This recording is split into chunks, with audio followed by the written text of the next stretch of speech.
it? Can you? Can you dig it?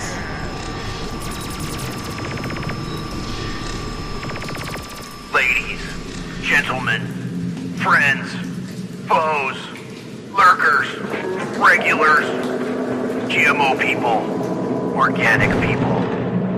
Boiler room. Inbound. 5, 4, 3, 2, 1.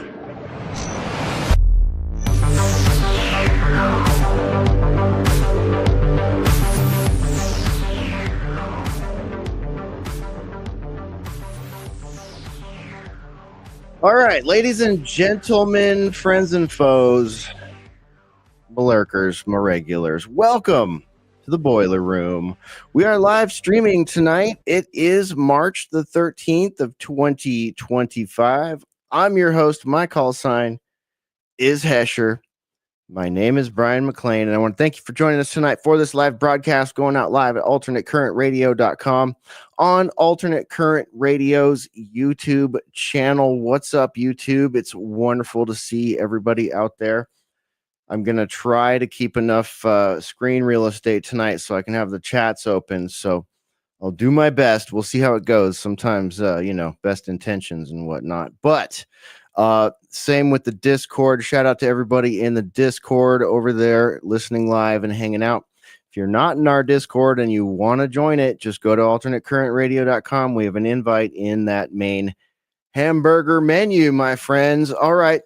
Let's see here. Well, we missed you last week. We're very sorry about that, but we are here and happy to see everybody. We got a great show lined up for you tonight.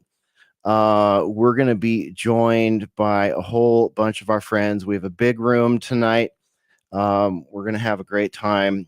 And I guess I'll just tell you, we're going to be joined by Spore and Ruckus and Mystical Pharaoh.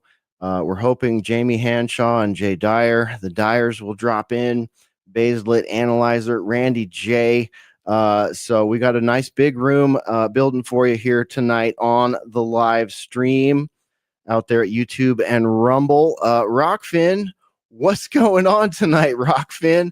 According to Rockfin, I have no content area where I set up my live streams, and I have 0 followers. That's right.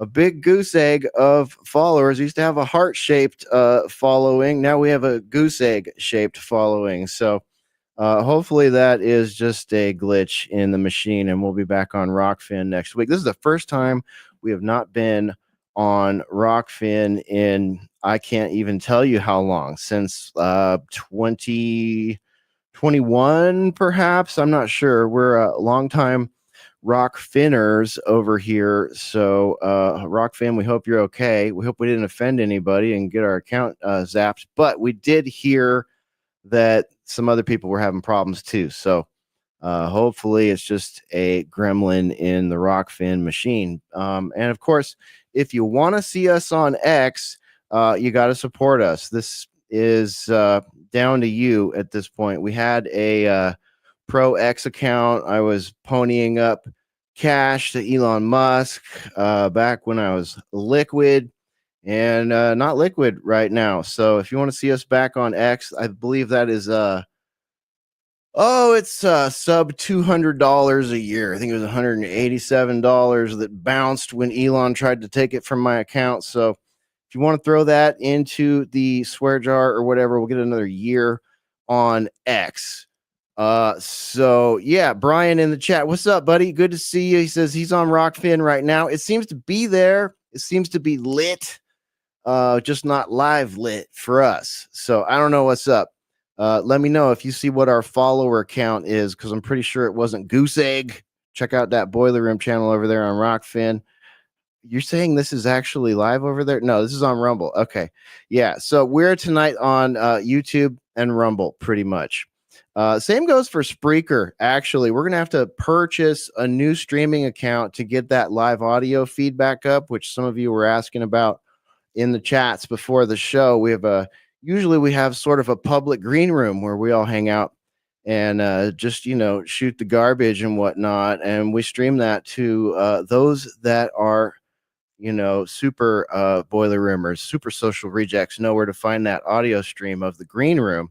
So, and we like to, keep those, kind of look at it as bonus content. So, we're going to need a new account probably at Podbean or somewhere else. And again, yearly fee. We don't have it. If you like what we do, hey, there we go. We just got one right there. So if you want to follow on what our friend EAF just dropped in the account, he just dropped $200 right there. Okay. So we're going to light that X account back up. You know what? I'd much rather go buy a new optic for my pistol with $200, but I'm going to take that. I'm going to put it back in the station for you guys and for us so that we can light that X account back up. Thank you, EAF. I don't want to out you on air, but much appreciated. All right. So, see, look, we just got some business taken care of right here. And if you want to jump in there as well, you know what to do. We've got a support link up at alternatecurrentradio.com. It's wonderful to be here with you. Speaking of the way that we're listener supported, I'd just like to thank everybody that's going to be on tonight, everybody that's watching tonight. I'd like to thank Jay, Dyer, and Jamie Hanshaw for visiting us during a very personal time. I'd like to thank Ruckus and Spore and our friend Gina locally for hanging out with us and Jay and Jamie this week. We had an in-person hang, and Bays Lit, who was here, got to hang with them on their way on this trip too. Hold on, let me type a message here. This is important. I want to make sure that Jay and Jamie are invited tonight. Okay. So, I want to thank everybody. Just everybody that has been here in the boiler room, all our Discord members, our few remaining patrons, the OG boiler room participants, too many to list. My dad, Gennaro, Spore's mom, my mom, our immediate friends and family and colleagues. You all know who you are. Thank you for your support. And today's news talk, 21 Wire, Mystical American Patriot Society, Odd Man Out podcast, Daily Ruckus, Sunday Wire, our good friend Johnny Vedmore, our good friend Jason Burmis, our buddies out there at Weaponized News, all our X followers, all our IG followers, our Facebook friends. Thank you. We're approaching 10 years of doing this, and it has been, a passion project. And the media environment has been evolving through that entire thing, and we've been evolving with it. So we wouldn't have been able to do it without all those people I just mentioned and more. Our good friend Badger, so many people that have helped us out. Anyone who's tipped into our tip jar over the years, that's what has kept this going. So we don't have big sponsors, none of that. And we really appreciate those people that support us, because we now live in a media environment that is fully fucking saturated. You can sit in front of your big screen television with your beer gut out and your coffee mug in your hand, like I sometimes do. You can watch 3 hours of Joe Rogan. You can watch a week's worth of Candace Owens. You can watch all this Megyn Kelly. Heck, you can support all these different, Crowder and the Blaze and all these different things, right? Like and you can watch it all for free if you want to.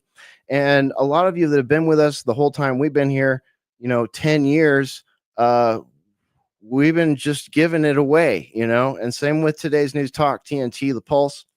It has been a free service for you, because that's how important we feel like these conversations are. So forgive me for being long-winded tonight, but just want to kind of give some shout outs here. And I know I forgot a lot of people, but there's a lot of people that have been scrapping in the independent media for a long time. Lana and Henrik were talking about this on Red Ice the other day. We're seeing people elevate into really large audiences really quickly, like Ian Carroll. I'll give a quick shout out to Ian Carroll for joining the Joe Rogan show. I know it ignited a big conversation on X, especially with Whitney Webb, whose work he referenced a lot. And I don't know what the deal. I don't keep up in the Rogan sphere very much, but I know she was kind of saying, maybe you should have me on if you want to talk about my book a little bit more. But, and I know there's a lot of varying opinions about Ian, but I watched the entire episode, which I rarely do. And I will say that, and I don't know everything about Ian Carroll. I've just seen him in my feed because he's almost ubiquitous in the doom scroll for the last couple of years. But from what I can tell, he reminds me a little bit of our friend Joseph Arthur, who's another person that deserves a shout out. People that have joined this information sphere 2 years ago, 3 years ago, 4 years ago, right? And understand how social media works, or have had good luck with social media, or were in the right place at the right time. But what I saw Ian doing on Rogan's show was basically taking almost the entire time and running a 101 masterclass on exactly what we do here at Boiler Room, which is try to teach you and ourselves how to protect ourselves and one another from predatory mass media. And he does a really good job of being skeptical, analytical, and at the same time, not being afraid to dive into crazy rabbit holes, regardless of what his friends and family think of him. So I guess that's it. And I'm going to bring in my friends at this point. I'm going to normally I'd bring Spore in last, but Spore thought he might have some commentary on that. If not, welcome to the Boiler Room. How you doing, Spore? I'm great, and I'm a little bit surprised to have the early intro. I really don't have any commentary on that. I mean, I guess I do. I mean, it's been amazing. We were hanging out with Jay and Jamie this weekend, and we got a photo op of them with us 9 years ago, together in front of our local brunch place. And we have kind of a tradition of going there, the four of us, and just meeting up in person. And I think that's really special. And it's been wild. It's been really wild to, like, when we first met Jay back when we were living in California in 2015, or was that 14? I'm not sure. Both 14 and 15. I mean, we were just total outsiders, and like, to have somebody like Ian on Joe Rogan now that's talking about the stuff that we've been talking about for 10 years plus, and now it's like mainstream, is pretty amazing. And it's also amazing, like, one of the things that Jamie said while we were visiting with her, or them, was that Boiler Room is the most underrated show there ever was. And that, like, I don't know, just like meant so much to me. I imagine it meant a lot to you as well, Brian.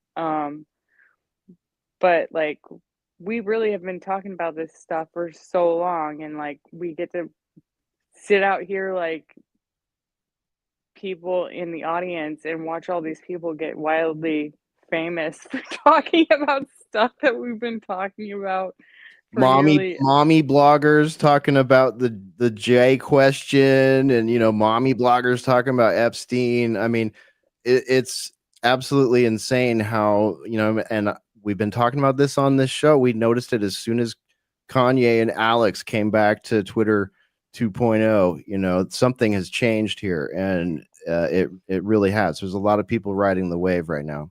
Yeah, it's like we were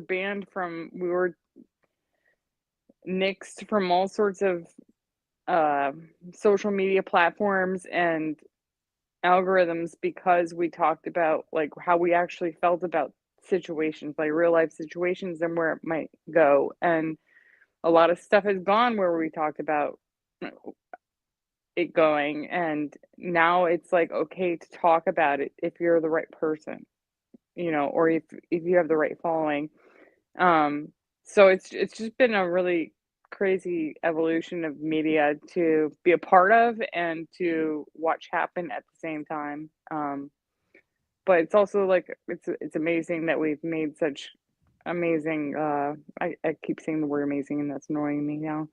But we've made some incredibly relevant, good, great friends. Um, like the people on this call here. And then, our listeners too. Like I think that our listeners have always been really important to us, and it will always be important to us to get feedback and hear what, other people think about people that don't have the chance to be on our show and get to use their voice. But we wouldn't keep going if we didn't have those voices. Yeah, absolutely. Yeah, thank you, Sport. I wanted to bring you in early so we could just back and forth that a little bit. And, for those of you that might be new to Boiler Room or, being a social reject club member, like it goes in phases, it seems, as we watch people kind of come and go and, take black and red pills and dilute blue pills and, sort of going along their route as a listener or a viewer. Like it's been really interesting. And we've met so many great people. And some of the people we've met are now like, you know, uh, the CEOs, Luddites living in the woods, people with loads of chickens and 15 kids and don't doom scroll. You know what I mean? It's been super fun to get to know a lot of our audience and stuff over the years. And, before I bring everyone in, I guess I'll just add to that a little bit, Spore, and say we'll be having our 10-year anniversary of Boiler Room in just a couple weeks. Just a couple weeks, probably like 2 episodes from now. We'll be doing that. It's hard to believe. And if you were to sit down and interview Spore and I about our experience with over a decade in internet radio, live streaming, live radio, podcasting, newscasting, and YouTubing, that whole journey, wow, it's been exactly that. I think people use the word journey loosely these days, but both virtual and in real life, that our journey has been crazy. We met in 2010 and started hanging out in early 2021 IRL. We bonded over a bunch of things. We met over the internet, which is wildly appropriate considering how we roll. It was, we were living our best lives in California, as Gen Xers in the apex, the best times, basically.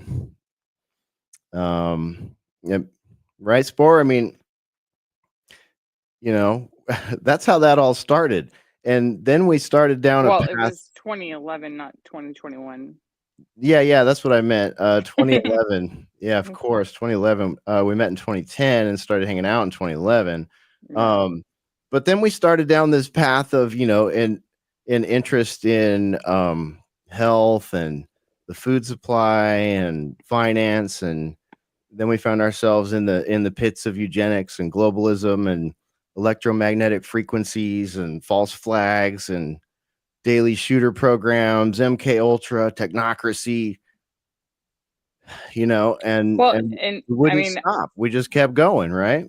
well, yeah, and I mean, I gotta mention Alex Jones because, like, you introduced me to him, and like, there were certain things on his show, like, that helped me open my mind about things that I'd already been like curious about. So like it's also been really interesting to see like how like somebody that's like in the conspiratorial realm has changed throughout the years as well, like and I mean, like I'm not a huge fan. I don't listen every day or anything like that, but like he did open my mind back then. And I know that there's a lot of people, a lot of our listeners that had Alex Jones like kind of like bring them up a step, like kind of like connect some dots.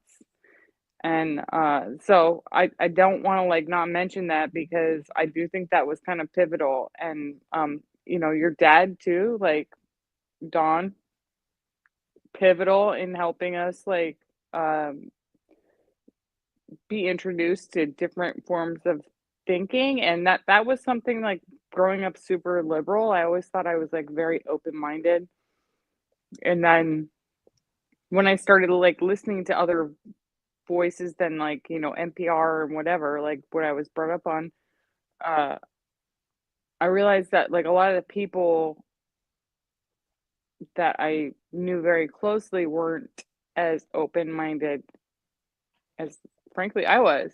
And like I was open when I met you, I was very anti-gun and scared of guns and stuff like that. Now I go to the range with you regularly, and so it's just been the evolution of our zeitgeist has been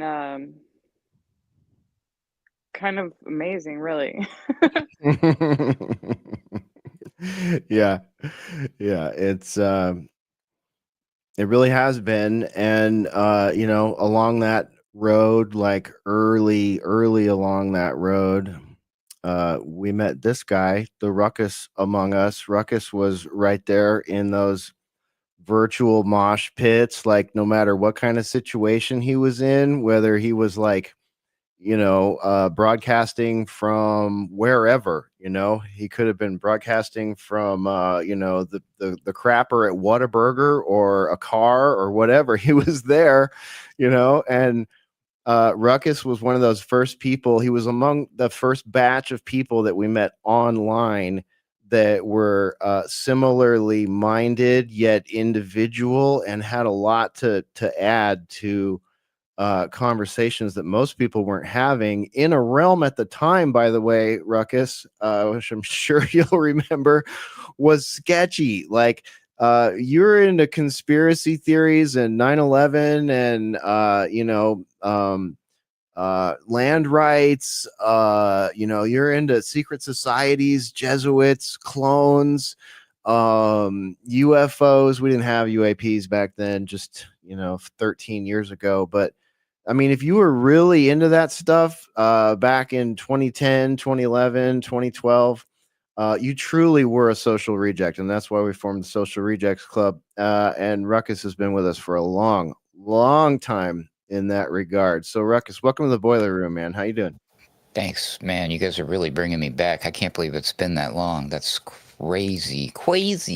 Yeah. But yeah, no, you're absolutely right. I met you guys were just random usernames in a chat room somewhere online. It was a Hesher. What the f does Hesher mean? Am I saying that right, or is it Hersher or Hasher? What does he misspell? I don't get it.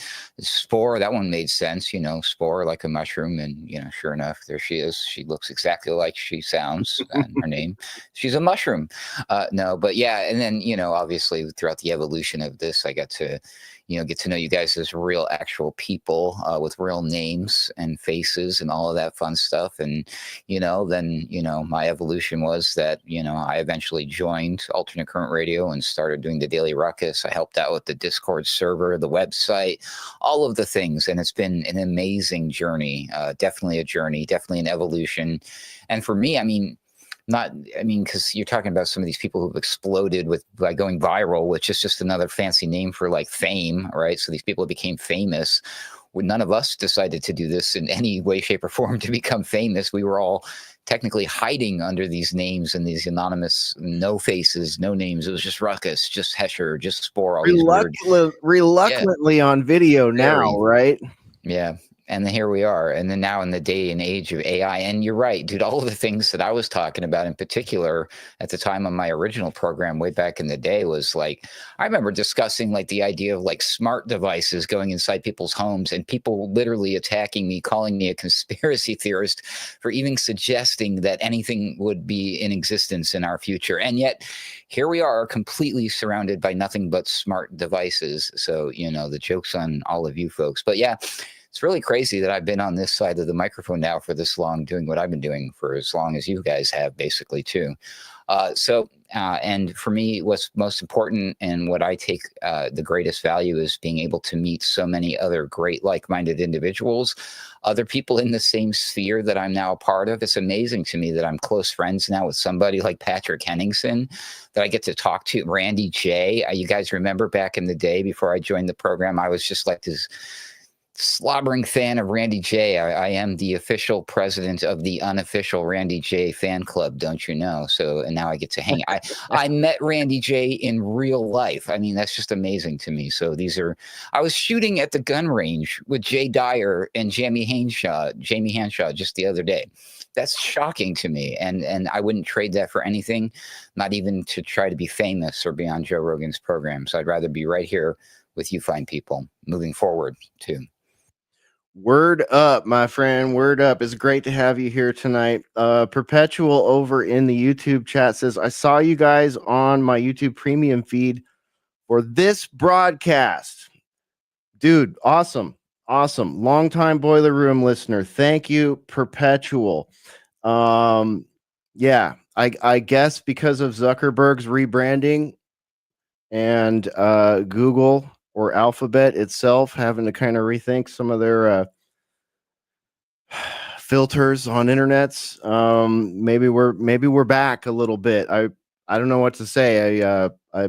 We've been very skeptical of all the tech bros, and we will remain so. But hey, things seem to be working right now on some platforms. Seems to be a moving target. I don't really understand it, but thank you, Perpetual, and thank you, algorithmic overlords, for sticking us in the premium And feed. one more person I want to shout out to, who I also managed to actually meet in real life, is our one. Well, he had a different name back then, but Mystical Pharaoh. So Yes. that was amazing too. Yes, absolutely. Mystical Pharaoh visited us up here, and yeah, definitely, he's transitioned from the infidel to the Mystical Pharaoh.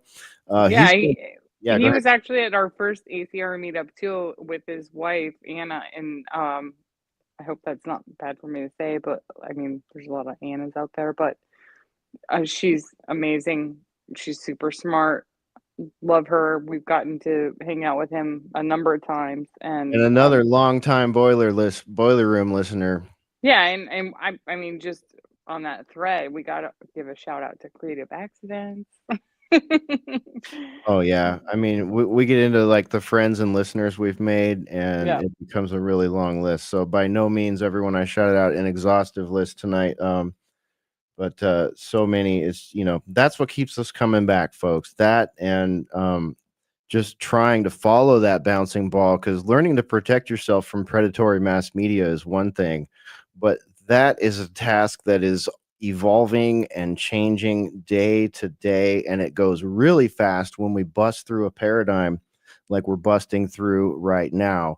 Let me bring Mystical Pharaoh in right now. He was one of the original listeners that became a member and then met us in real life. And I believe his first comment when we put him on air all face to face around a table back in 2018 was there is no bullshit here. Do I remember that correctly, Mystical Pharaoh? That is correct. There is no bullshit here in this accent, exactly. I think Randy J was sitting right beside me and he was making fun of my accent. Fucker. Well, we just dropped out of the green room for some reason. Let's see. Brad Kraft over there on the YouTubes. Jay Dyer brought me to you quite a few years ago. I don't think I've missed a show since. Thanks. We love you, buddy. That's awesome. That's amazing. And listen to this. He followed that. And let me thank you even more so, Brad, for saying even through COVID 1984. This show right here broadcasted, I believe, 172 days out of 2020, and I don't even know how many out of 2021. We were in full apocalypse mode during COVID 1984, and that was one of the craziest things I think I have ever been through in my entire life, was just trying to live here in Central Texas, not knowing what's going to happen, watching ridiculous crap happening all over the country and the world, watching the fucking skate parks being poured in with sand in California. Oh my God, blasphemy. As a native Californian, that was blasphemy. And that's just the first thing on my list. We won't go down that rabbit hole, but anyone that stuck with us through COVID 1984, as our good friend Jason Burmis calls it, we really, really appreciate, because that was a black pill machine gun. That our analysis of COVID 1984 in real time was a frickin' black pill machine gun. That I can't even go back and listen to that stuff. And guess what? It's not up in the archives because I have to go back and listen to it, or at least have an AI go back and listen to it to pull all of the music out of it, because we had so much music in that, so that we didn't go postal in between the rants and the readings of what had happened during the days, that we literally have to go through and re-edit all of those. So yeah, go ahead, Spore. Well, I just wanted to, like, because we're like giving shout outs to, and I 100% like 2020, 2021 was wild. But I just wanted to also acknowledge Funk Soul, who's been with us for like, I think almost around the same time as Infidel. Yep. And such a good friend and a brilliant person. And also, I know, I mean, we're not at our 10-year anniversary episode, but I'm feeling like I don't know, I'm just feeling like we're, about to be there. And Chopper, like, that's like one of the people, and I mean, like Sage Morrison's been with us for so long. There's so many people that like we've gotten to know along the way that are our listeners, and some of them end up on the show depending on certain things, and some don't. But like, we've really made some amazing connections. And Chopper was one of those ones that, like, especially during 2020, we were dealing with certain things in our life, and he was really there for us, like, literally every day, like, as a great friend. And it was a great loss when he passed. But like, sometimes you think about, like, why did this happen? And it's like, everything happens for a reason, right? Well, I don't know how we lose people that are so special to us, but I will always remain thankful that we got to know people while they were around. Yeah, absolutely. Jason says, I love dog voices. And Brad again said, you helped me keep my sanity. And, we got so many messages like that in 2020 and 2021, people, and it was our colleagues too. Pretty much everyone in our circle got a lot of messages like that from those of you that stuck with us and said exactly what's on the screen right there. You helped me keep my sanity. I remember yeah, go ahead. I remember the march, when the madness started, the march. Yeah. And we're still like, projecting and saying how we have to resist. I still remember actually my words, that like I was saying that US was the last firewall, and if they take us down, right, then they have control over the world, right? Yep. And I had a hope that that US is not gonna surrender to that, whatever they are planning. Sadly, we did. But as you said, I think there is more of a greater awakening right now, and a lot of circles talking about a lot of what we've been talking about. But I want to tell you something. Going back to the no bullshit piece, like there is a lot of ass kissing and rebranding that's happening in this new wave of influencers and independent media that are almost positioning themselves to becoming the second wave after mainstream media dying. But you can already see they are getting bought. And I'm not gonna name names, but you can see that they are being positioned with whoever paying them to be the new loudspeakers, right? And I think one of the reason why I like what we do in ACR, because I didn't, even though that as you were saying, that maybe potential of certain things didn't click, but I think we're keeping the authenticity and we're not being bought or we're not being shilled. Actually, you know, everybody's just, we're still being true to our message, true to our values that we've been talking about, right? And I really appreciate that a lot. Yeah, me too. I see people sounding off in the chat that appreciate that as well. So Make it our tagline, Hesher, Boiler Room. 10 years or more of no bullshit here. yeah, I like it. I like it. Okay. Let's see here. Little Carol says, "Love you guys, but it's 3:11 a.m. here, so we'll have to sleep. I'll catch up tomorrow. Have a great show." Thank you, Little Carol. You know where to find us. We'll have the show page up at alternatecurrentradio.com and on our Rumble and on our YouTube tomorrow when you get there. I bet she would stay up for Patrick Henningsen, though. Oh, all right. Just kidding, Little Carol. Love you. Good night. Yeah, have a good sleep. Okay. Along this whole path that we're talking about here, we were introduced by this guy coming up next here, and we met him through Patrick Henningsen and Jay Dyer.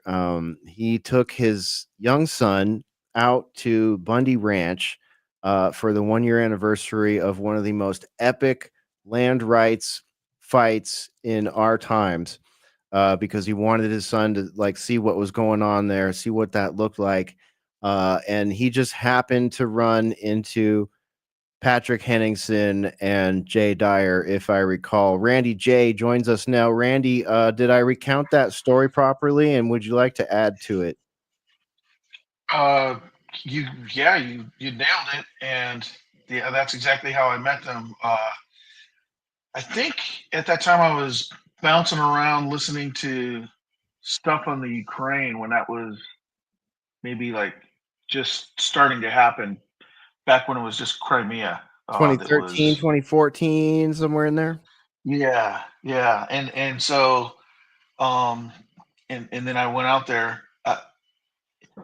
I heard him saying I ran into him. I don't know how it got into my feed, probably because I was looking at the Ukraine stuff, and then maybe someone that he was talking to.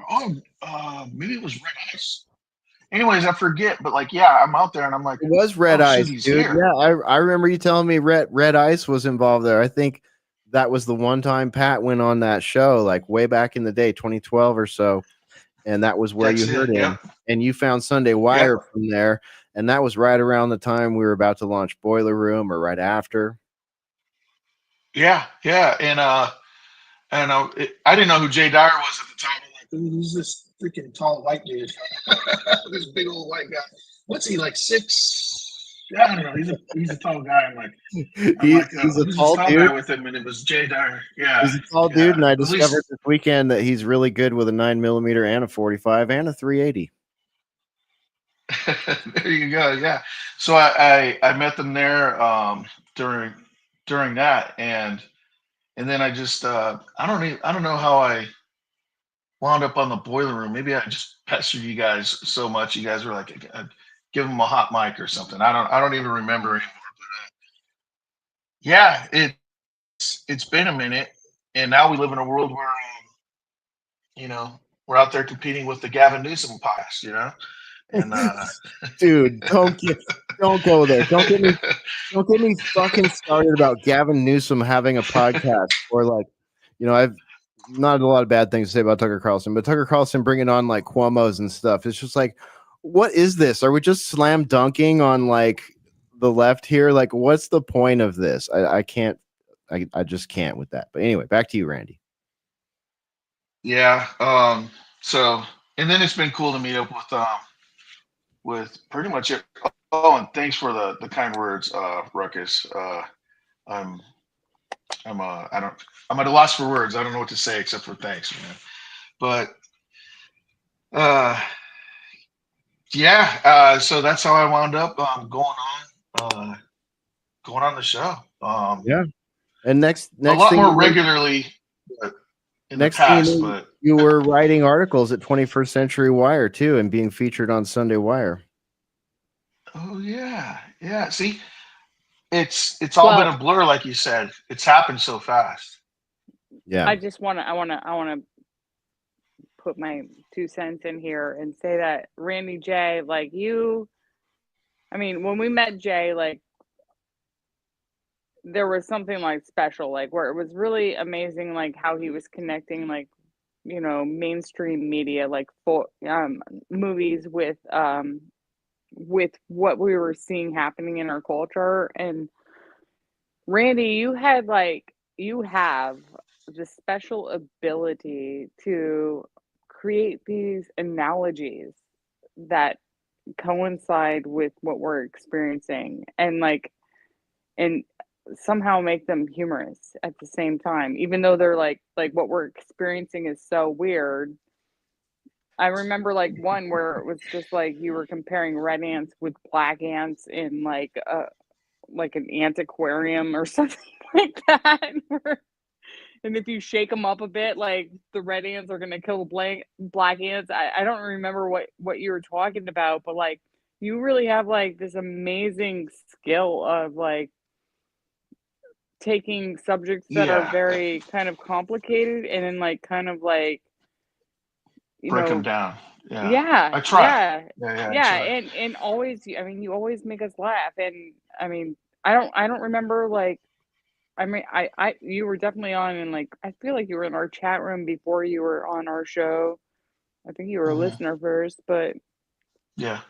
I just remember like as soon as you came on, I was, oh my god, it was just like Jay, like, oh my god, this guy's fucking awesome. Like, how do we keep meeting all these brilliant people?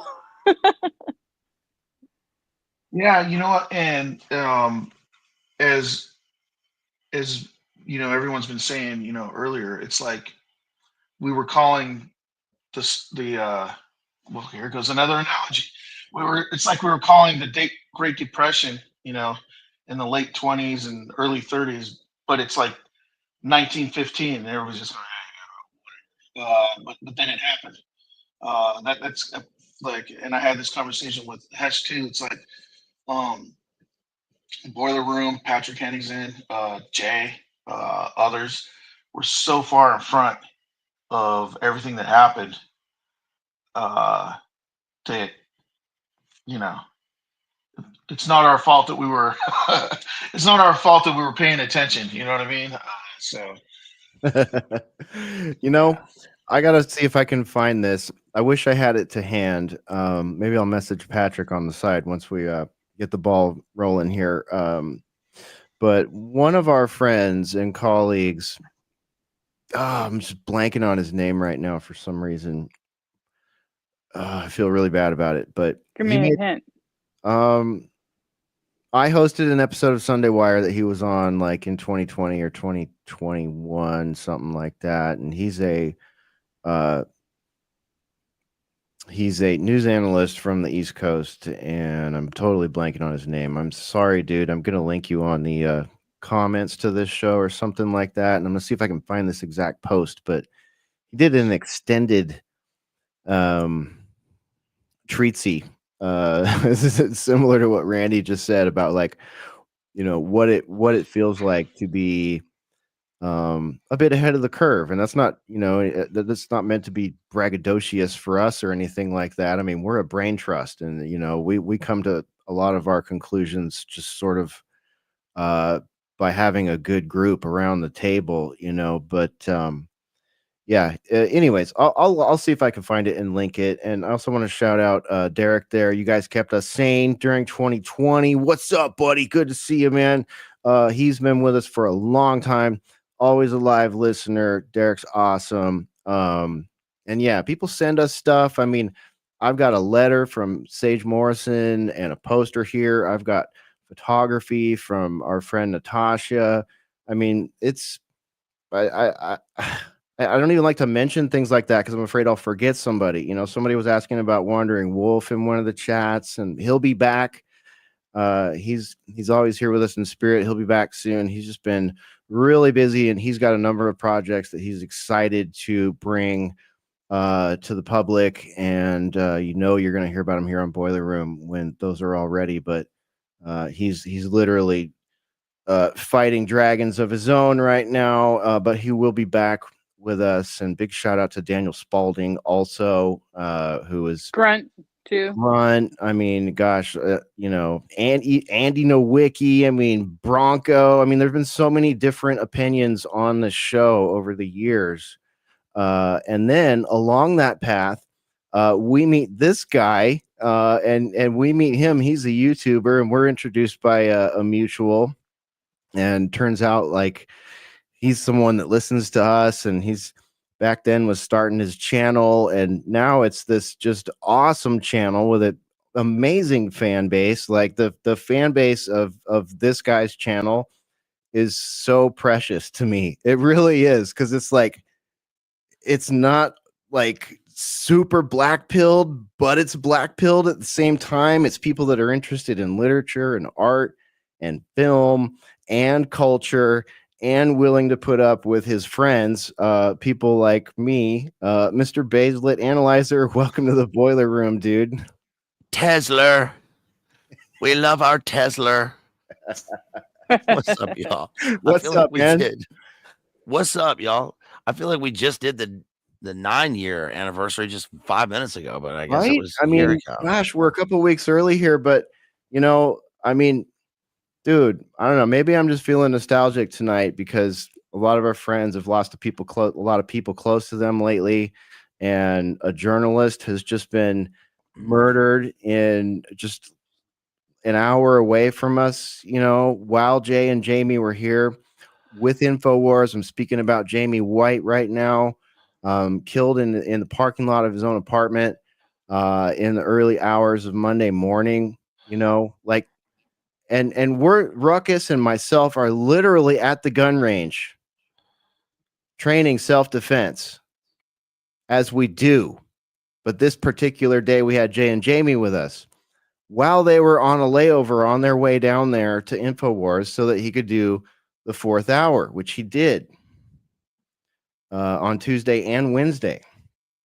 And then we get this news as soon as we come back, and it's just like, holy crap. Yeah. Holy crap. When it rains, it pours. And there's been a lot of that. I mean, Saturday is the 5-year anniversary of the Karanka shutdown. That's when it shut down for work for me 5 years, exactly 5 years ago, which is insane. I think you guys, it's funny, you guys talking about the people who have, taken off and stuff. And the craziest one that I know of personally is Theo Vaughn, because he was a friend of my best friend. And we hung out for a wild night in Charleston, South Carolina in 2002. And then next thing I know, he's huge and gets thanked in the presidential inauguration speech. thanks to Theo Vaughn for this victory. That was crazy. It was. But yeah, you guys have been, I was a listener for, I've said this last year. I was a listener, for a long time to you guys before I was ever on here. And shouts out also to Tristan Haggard at Primal Edge Health. Oh, thank you. Is one of the big ones. Totally. Who has been, he's great, been very good to me. And also, talk about people who said things that nobody agreed with. Yeah. Like no one agreed with. And was the guy who everything that he did and worked for and wrote about and streamed about is hopefully coming true now, with I haven't seen much happen with the RFK thing, but is at least like in the news. I mean, it's a thing, it's becoming a common thread. I mean, Spore mentioned, people mentioning things in like daily conversations on television that you never would have thought of would be, you never thought would be mentioned just, I don't know, a few months ago. And now the health of the country and, people's health and the poison everywhere is a mainstream topic. So shouts out to Tristan. And congratulations to him, because him and his wife are pregnant with a new baby. Mm-hmm. And he was the original carnivore. I mean, him and his wife, I love Carnivore them. Cookbook. By the Carnivore Cookbook at Primal Edge Health. Yeah, that was like 2018 or 19, and we have it. We have all of their books, and they're just like the most amazing, inspirational couple. They like, especially food wise, and just getting the junk out of your diet. They changed a lot of Tristan and his wife Jessica changed a lot of our lives personally, I would say, and so many people's lives out there on the internets who we had the pleasure of meeting while being part of their Discord and part of their chat community. Really, really taking a very critical look at vegetarianism, veganism, proper ways of finding your nutrition, just so many different things, like a very food centric yet sort of holistic view of worldview, and not afraid. And that's what we look for amongst our team, is not afraid to apply those skills to the current social context, and not afraid to look at the threat vectors that we're under in our current social context. Like, that's what a lot of health and food people are unwilling to do. You get a lot of people that are willing to sell products, but not a lot of people that are willing to take a very, very critical anti-commercial look at, and a traditional look at, nourishing oneself. So yeah, big shout out there also. And also Odd Man Out, since we're just in a shout out avalanche here. Shout out Odd Man Out from the Odd Man Out podcast, another member of the room. And let me give a shout out to Wandering Wolf, because we were born on the exact same day. So Yeah. that's pretty cool that the internet is able to you guys were talking about bringing you together. I mean, I hope to get down to Texas to meet up with you guys. I just met up with Jay and Jamie, and it was fantastic. Love them, of course. And I'll be meeting up with one of my best friends that I've never met in real life. When we talk all the time, he's one of the wisest people I know, Jerry, Exposing Powerful Lies. I'll be meeting up with him in 3 weeks up north. So, he's also an avid listener of you guys. So it's crazy how this community brings people together. Yeah, man. And I just have to do a shout out for Grunt now. Because Grunt and I have the same birthday, which is January 2nd, and he's 15 years younger than me. And he lives 2 blocks away from us, and he's just such a fucking rad dude. I love that guy. It's probably because we were born on the same date. I don't know. And we'd probably known each other for years before we even realized that we were born on the same date. Which Wandering Wolf and I were born at the same date, the same year, the same time. I think at the same time.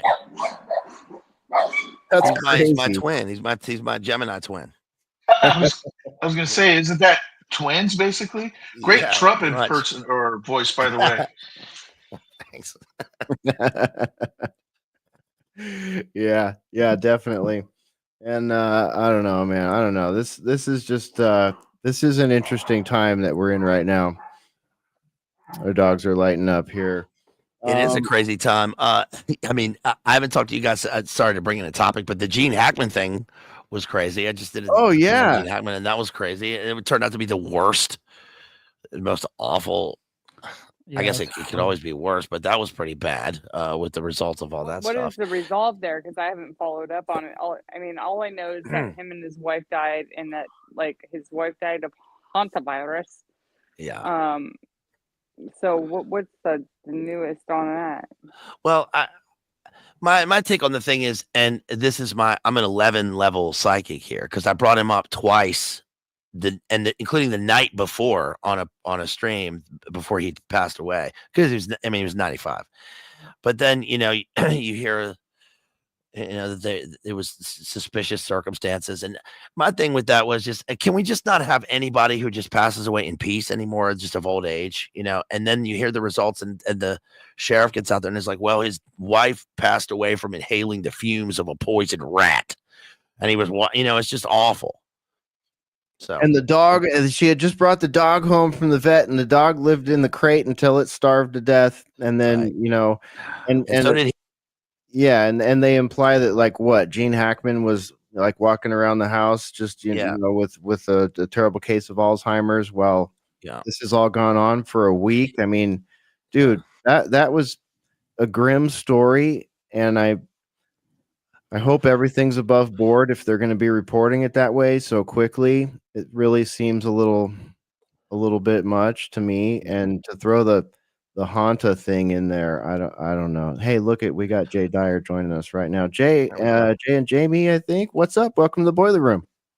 Hey, thank you. The hotel does not have internet, so I have to use the phone. So it's going to be just voice tonight. All right, man. It's great to have you here. How you doing? Doing good. Yeah, glad to be back with you guys. Yeah, we're glad you're able to join us. Thanks for taking the time while you're on the road. You guys are en route on your way home at an undisclosed location. How's the travel going so far? It has not been good. We had about a 3-hour delay around New Orleans, which was a nightmare. So it's taken us way longer than we hoped. Oh, yikes. 3 hours. That sounds awful. Yeah, we couldn't tell if it was a wreck or what, but we had to take a detour. And yeah, it was a nightmare. It's probably the biggest traffic jam I've ever seen. I've been in like 2-hour traffic jams, but I've never been in 3 hours. Oh, man. Well, we extra appreciate you joining us after a full-on evening of traffic jams. We've been being nostalgic tonight, Jay. We've just been feeling nostalgic so far. We haven't even run an icebreaker or anything yet. We're here with Bazed and Infidel Pharaoh, who has since you've been here transitioned to Mystical Pharaoh. So he's had a mystical transition. Ruckus, Randy, Jay, Spore, and myself. So it's great to have you guys. Yes, sir. Yeah. So man. I just learned that Randy, Jay, and I have the same birthday. What?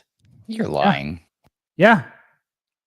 This Dude, keeps happening. I randomly was like, I don't know. It was in the boiler room chat. People were saying who else is a March birthday, and I'm like, I'm the 18th.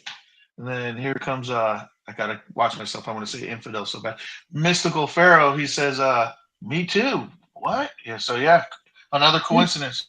Okay, yeah, I remember this happening like back in like 2016 where okay, so you guys are March 18th, right? Infidel?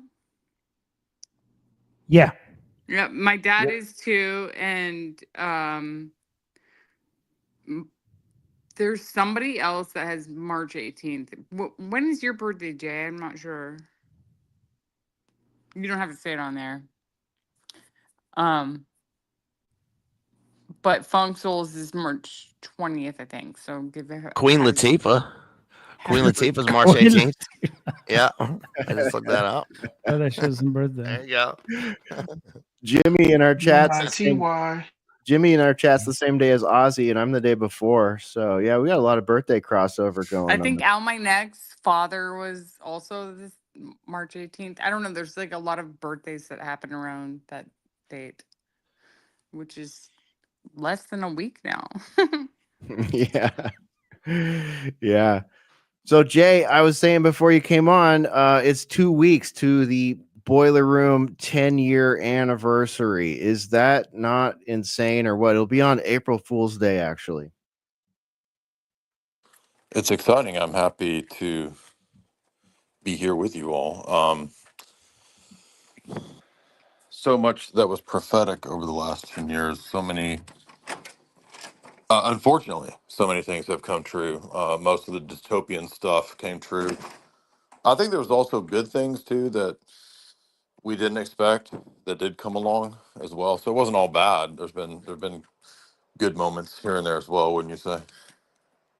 Yeah, 100%, man. I mean, I think we've kind of been celebrating a lot of that tonight here on the Boiler Room. We kind of before you hopped in, we were kind of just going through the timeline of how it all happened. I kind of introduced everybody in the order I met them for the most part, except for you, because you would have been like second or third there, right behind Ruckus and Spore. But I mean, I think that just sort of being in the doom scroll, if you will, or being in the mosh pit of, independent alternative internet, YouTubing, whatever, like all these years has really sort of solidified a lot of friendships and colleagueships and stuff like that, even though it's been a weird sort of, I don't know, contentious bouncing ball the whole time. Like you still kind of, when you zoom out and you look at it, it's like, okay,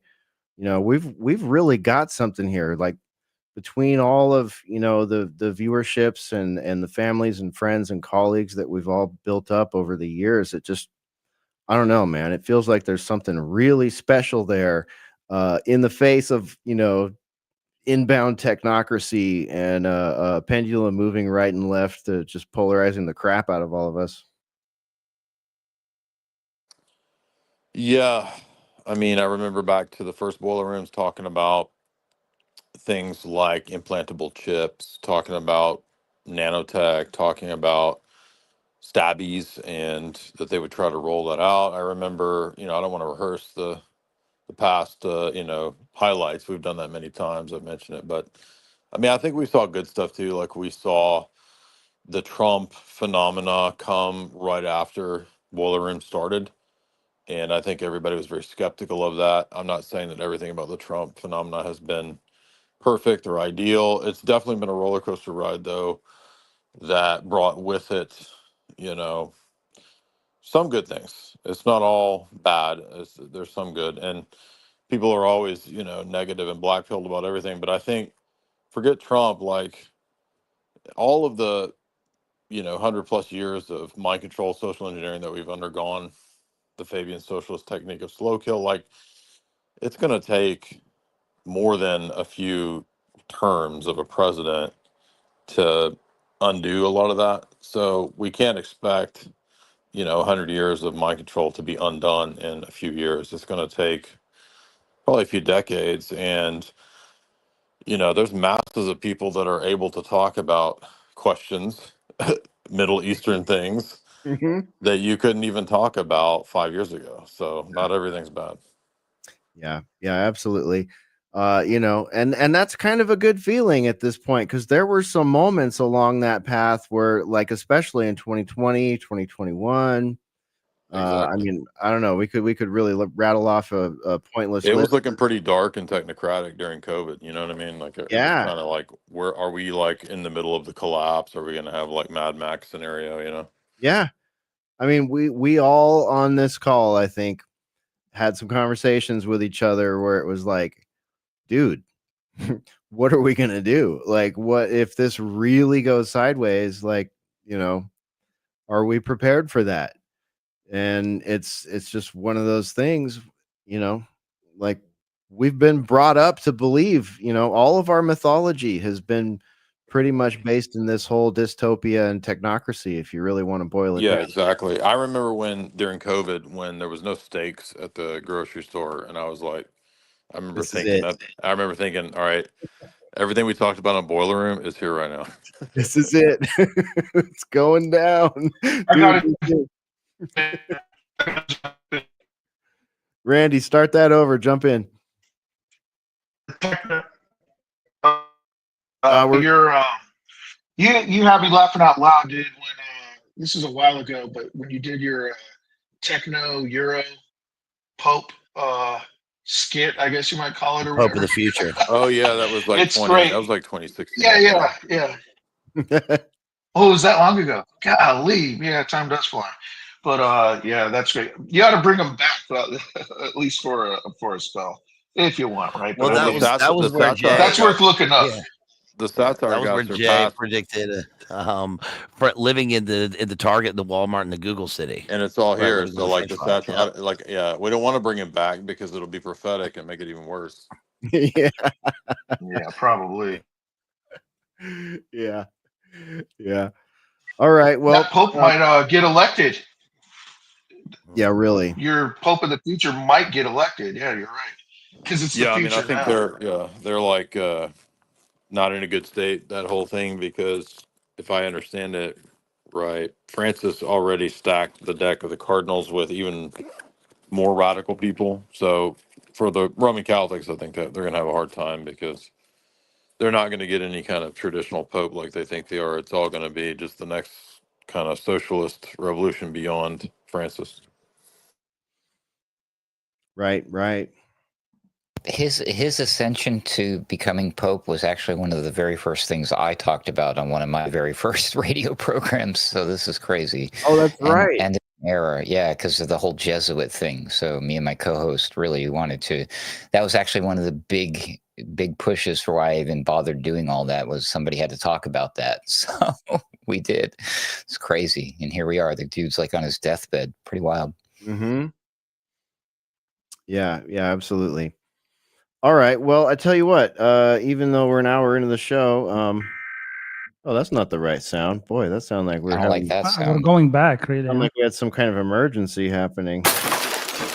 All right, let's see what was dropped in the icebreaker room this week. It looks like this fits right into the sort of stuff that we talk about here. A huge number of people. This is out of dreadedddailystar.co.uk.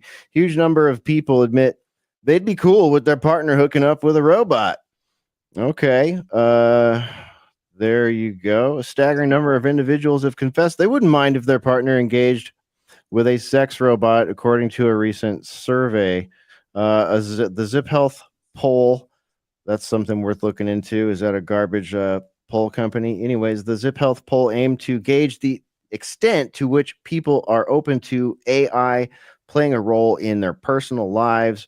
The results indicated a surprisingly high level of acceptance for AI's involvement in everything from diagnosing sexual health issues to substituting human companionship. I think we know what they mean by that.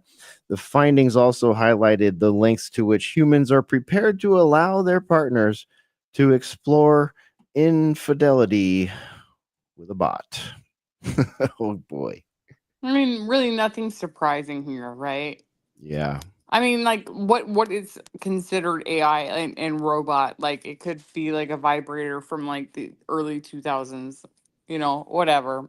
Yeah. And does and would that device constitute infidelity, whereas like the article here is kind of like saying that it's infidelity if you do that with a bot? I mean, where do you draw the line? Like the Right. weight? What is considered the bot? You know what I mean? Like, We it, watched like 10 movies about this Yeah, recently. right? Yeah, Ex Like, Machina. And how can you subservience. remember them all? Ex Her, Machina, Ex yeah. Machina. Yeah, we're Yep. gonna do a sex bot podcast soon. What else? Her, Subservience. subservience, Mhm. wife-like. Mm. And guess what? They all turn on you Yeah, They all destroy your marriage. because you mistreat them in the movies. in the movies. Yeah. Yeah, They're always Westworld. but yeah, because you're not supposed to expect them to have emotional like responses, but they yeah. always do. Yeah, they get mistreated. And they all want to be human, but they realize they're being abused and they're like, screw this. I'm more powerful than you. Right? And like, Westworld, the show Westworld seemed to be about that the whole time, and it was about it, but it ended up being about. It even went further than that. It was pure transhumanist, elites with a theme park implanting their, getting their consciousness implanted into a robot to live forever. So it went even further than that. And this is one of those things that you guys, Jay and Jamie especially have talked about this for years. And this seems to be one of the things that bots, like, I mean, not only were designed for, but this is going to be this will come to full fruition, and it will be much more prevalent than, the idea of the Boston Dynamics bot like walking around and helping you in your house. This seems to be actually what it is, or at least a gateway or an entry into that. I kind of take the Sam Hyde sort of view of this sort of thing, which is that people's thoughts about physical bots are way that's like a way distant, and that the things that will survive with human human ingenuity and with human, like with jobs, are like electrical linemen and things that take dexterity, and things that take human decision making with dexterity are going to continue to be human, whereas bots are going to be what they've been this whole time, which is like making cars and service industry. But the sex bot seems to be the coon bot, the gooner bot, the goon bot seems to be the entryway into this. Right. I Gigolo mean, Joe, remember that character from which one? Steven Spielberg? Gigolo Joe, Jude Gigolo Law. Joe, yeah. And there was a whole robot brothel town. Yeah. Yep. The movie AI, of course. Yes. AI. Uh, Blade Runner. Yep. Jason in the chats shouting out Blade Runner, I Robot. I mean, we've just been inundated with Simone stuff. Alpatucci. Yeah. Yeah. For decades. Absolutely for decades. What is infidelity? Yeah. I mean, yeah. How do you define infidelity? Right? Do we need to look it up? I mean, is there something about a artificial No, device? no. Well, is it emotional detachment and like? Because I do believe that porn is actually watching porn is some sort of infidelity, right? Many That's in people are. keeping with like the Bible. Like they said, even if you just lust after a woman inside your heart, it's the same as committing adultery. Correct. Well, it's interesting that you bring up infidelity because fidelity is one of the key terms that's used in a lot of these, like in Westworld, and in Blade Runner, is the ability of the robot or the clone to to recognize itself, or to not recognize its humanity, or to trick you into being a human. And infidelity is a complete inversion or a turn on that. Mm-hmm. Did we lose someone? Who we lose? Was it Randy? Randy J. Where'd you go? We lost Randy J. Okay, hopefully he'll be back. Yeah, it really gets into like changing definitions and like weird spaces inside of culture war because we keep seeing this sort of like predictive programming, and you can really see it in the movie AI. Welcome back, Randy J. You can really see that predictive programming in the movie AI and in for example some of the Star Wars movies, like that stupid Lando Calrissian movie they made where he's like having some sort of like relationship with his navigator robot or something. Like they find it irresistible to throw in the robotic with the AI, and you know what I mean, and create the vignette of like, does it need to be respected? Is it okay to abuse it? Is it not okay to abuse it? Does it have rights? Does your pocket rocket have rights, or does your sex bot have rights? Is there a difference? Like there's this whole enormous undefined like legal and cultural area, and our mythology, if you will, our modern mythology tries to exploit that in some creepy ways. I think that the movie Her Can I by jump Spike in Jonze simply is one of the because? most. Go ahead. Go ahead, Randy. Sorry, brother. I actually got to Go ahead. jump off. But I was Mhm. just going to throw in real quick. Um, Kubrick was, I believe, originally supposed to do AI. So imagine how different that movie would have came out. And then Yeah. it goes back to, right. Speaking of Kubrick, HAL, right, from 2001, or Space Odyssey, and then it even goes back to this weird theme stuff in the movie Metropolis, an old black and white, I think, silent film, where this lady turns into a robot, some weird Faustian deal with the devil thing, or something like that. Okay, there you go. I stirred up the pot, but I gotta jump out, folks. Have a All good one. right. All right, Randy. Thanks for being here, man. We'll see you again very soon. It's great to have you tonight. There goes Randy J. Yeah, Metropolis is a film that's come up multiple times here in the Boiler Room. They actually, at the local theater, I think I've even shown Jay and Jamie this in real life. At the local theater here, they have a ever-present movie poster of Metropolis on the wall over there at the local Cinemark. Oh, that's cool. We just talked about that on a show called Paranoid American. Well, I talked about it. And we've talked about it a lot. It's in my book. I do show you how Beyonce back in the day was imitating Metropolis a lot, dressing up like the Yeah. robotic Maria. And you can picture that classic scene where Maria is standing in front of a throne, like Isis with the pentagram, upside down pentagram. And that's one of the first like German expressionist Satanist scenes. So yeah, that's a good one. And 2001, don't the Hal and Bowman merge, right? To become Halman in 3001. So yeah, AI um robots merging with you in some kind of like technical marriage. Right? Technically, you belong to me. Yeah, and now Kim And Kardashian's got a robot, a Tesla robot running around her house. We had an interesting discussion about robots the other week. I was getting too excited. I decided I wanted some of these. I was like, you know what? I want like I want the Chinese one, the spherical giant wheel that just protects you all the time. I think that'd be pretty cool. there are two horrible examples of that. One with the merging. One is the movie The Black Hole, the Disney movie The Black Hole, which is I love one of that the most. movie. It's a terrifying movie because Maximilian Schell merges with the death bot at the end of the film, and he's in hell. He's literally in hell. They go through the black hole into the other dimension, and you see him on a promontory with souls, dead souls, like it's Dante's Inferno. And he's stuck inside the killer robot for eternity at the end of the film. The other movie that deals with this is Her by Spike Jonze, and it's an egregious example of this because it doesn't have any of that. It doesn't have any of the overt sexuality. It doesn't have like abuse of robots or any of that. Instead, it plays on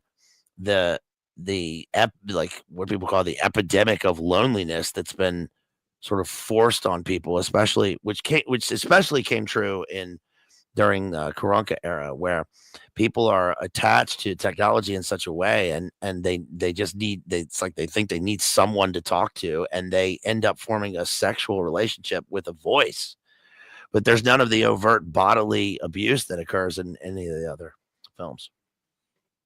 Right, which kind of shows the whole like the predatory nature of it. Like for the person in the most weakened state, like that's all it takes. Like just the voice is all. Like it doesn't have to be this whole Megan Fox trying to sit on your lap while your wife is in the hospital thing. Like all that creepy, like prawn looking stuff. Like just the sound of Scarlett Johansson's voice, the thought. You know what I mean? Like the imagination of the whole thing is enough to just turn the guy into clay. Yeah, he's a Warby Parker coder, played by Joaquin Phoenix, of course. Lonely Joaquin Phoenix in Warby Parker gear is in love with Scarlett Johansson's Marvel voice, and she's infected the conclusion of the film is like she's infected everyone. Everyone has the same relationship with her. Right. Grok's option Aria will talk flirty with you. Oh, what kind of Yeah, flirty talk do you get? they have I the don't. 18 plus mode. I tried it actually. It's really interesting. Really? Yeah. You have to enable the voice mode first, and then you do the 18 plus. Yikes. All right. Well, you're our guinea pig there, Mystical Pharaoh, because I don't think any of us have tried this yet. Yeah, who knows? Maybe I'll try something and play it during the show. Okay. Yeah, we better do it for public display, or it might be considered What do infidelity. you put in the prompt box? Grok, talk dirty to me? Remember Grok, that movie Demon Seed? That with the Based on Dean Proteus who Koontz? kidnapped the lady to have a little robo baby with her. Yeah. It's a little antichrist, and I believe he says I'm from Sirius. I have to watch it closely again. Oh, he does. Okay, That yeah. was based on a book by Dean Koontz, I think. It's the guy who made it was a Krullian. Jay says the guy who made it was a Crowleyan, and it's based on Dean Koontz book. Yeah. There you go. 1977 Demon Seed. It's like he kidnaps her. I am Proteus, and then impregnates her, and it's a smart house too. Yeah. So the whole Wow. thing is going to be connected. Like your robo wife or husband is going to be connected to the smart house and be like, "You've had too many calories." Like the refrigerator is locked, and like, yeah, I will it'll not be make you a connected. sandwich. Yes, exactly. Listen to the one sentence on this for the audio listeners out there who may not be watching. By the way, if you're watching on Rumble or YouTube, thanks for being here tonight. We appreciate it. We are the Boiler Room. Here's the tagline on this movie: a scientist creates Proteus, an organic supercomputer with our artificial intelligence, which becomes obsessed with human beings, and in particular, the creator's wife. Yeah, and then the little baby at the end just all like, "Wah." Like, it's goofy. It's like a horror movie with a goof surprise at the end.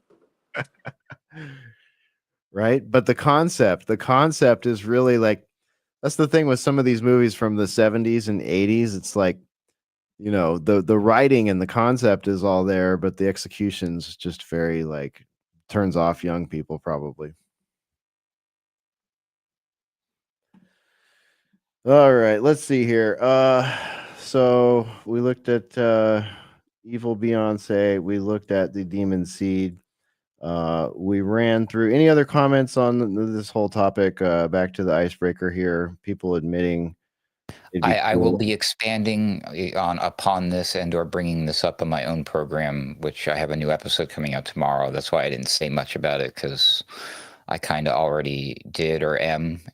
So you might hear more about this topic if you tune into the next Daily Ruckus. Okay, all right, excellent. So make sure you're subscribed to the Daily Ruckus over there on our Rumble channel. It's one of our sub channels over there under Alternate Current Radio or Boiler Room. I can't remember. It's confusing because we have so many channels now because we're trying to ride that wave. Luckily, it's become it's not like it used to be. Now you can type things like Daily Ruckus and you're going to find me. Back in the day, if you did that, you would find like these weird social media posts from about Honda Ruckus. They still have this hashtag, but I beat them now. So you still find these hashtags, Daily Ruckus. It's like the scooter. They put up this Daily Ruckus post every day, but I think I finally beat their algorithm. See, I mean, we thought we were good with Ruckus because, Rascal, of course, would be really difficult with all those Rascal scooters out there. But apparently there's some sort of Ruckus scooter also, huh? Yep. All right. Well, congratulations on winning the SEO over on that one. And tune into the Daily Ruckus for more on all this AI stuff. I hope I don't reveal anything I'm not supposed to, but I have been given a preview of what to expect on the next Daily Ruckus, and it is going to be pithy. All right, it's going to be pithy. There's going to be a lot there to chew on. So, There's a lot of technocracy stuff. So again, I think you guys will like it. yeah, definitely. All right. Let me go to let me go to Jay and Jamie for a minute here. You guys, I was talking in the intro here about some of the people that we've lost along the way here, and Jamie White obviously being the most recent. This just happened while you guys were here in Texas, and I started thinking about Isaac Cappy, Tracy Twyman, Chris from what was it, Afternoon Commute, like all the way back to Bill Cooper. Oh yeah, all the people, Chris Yeah, Kendall, that have yeah, and passed it's like away. Yeah. I don't know. I feel like we never got closure on a lot of those, and I certainly hope that happens for Jamie White and his family, and maybe even retroactively for some of those other names I just mentioned. But do you want Well, to say anything? After Chase Geyser got swatted again after the first swatting, Alex started thinking, oh, no, this might have actually been a hit. So who knows? I mean, it does seem, to be some degree of coordination to have him killed and then Chase Geyser swatted 2 days in a row. So Jay, I heard another info warrior got swatted too. I forgot their name though. I don't know about InfoWarrior, but one of the so-called journalists on Twitter, who I'm not a huge fan of, I think Nick Sortor got swatted or something today. Nick, Yeah, and then also Gunther Eagleman. I Yeah, heard. there is a bunch of them got swatted.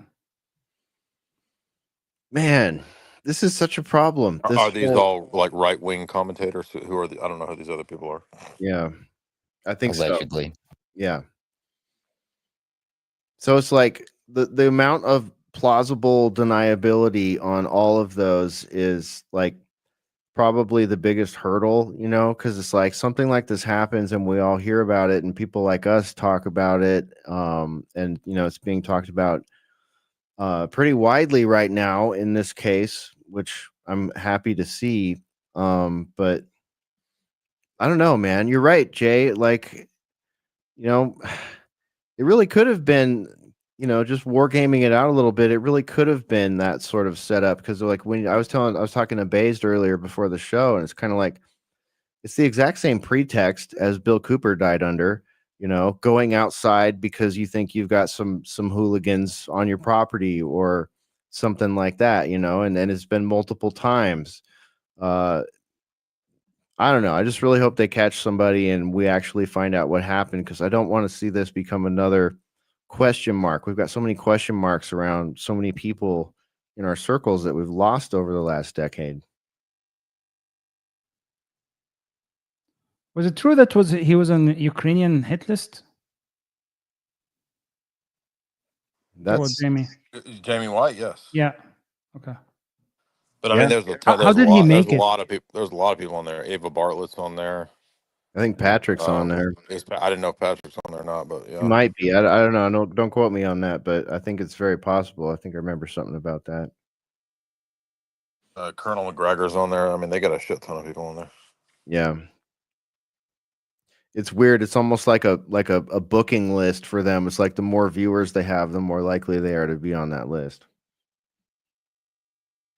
More often than not, historically speaking, at least this could be my opinion, but from what I've seen with a lot of these, the more high-profile ones in particular, ultimately, at the end of the day, the more believable plot is that, especially since they're journalists, that they were going to reveal some sort of more localized form of corruption, and that's where you usually see. I mean, like, the Bill Cooper thing is, like, yes, he was a big guy, and there's this huge conspiracy around it, but at the end of the day, you look at that, like, wow, you know what, this really looks like it was just a beef between him and the local doctor and the local law enforcement, and it just ended badly. You know what I mean? But, there's a lot to Bill Cooper, of course. But you look at some of these stories. I've heard some other stories about people, like, seriously, if you're ready to expose some dirt on some powerful people in your local town, you might want to think twice. It puts you in a very dangerous spot. And they pull strings and things happen. And next thing you know, a homeless person gets paid some booze and somebody gets stabbed. It's crazy.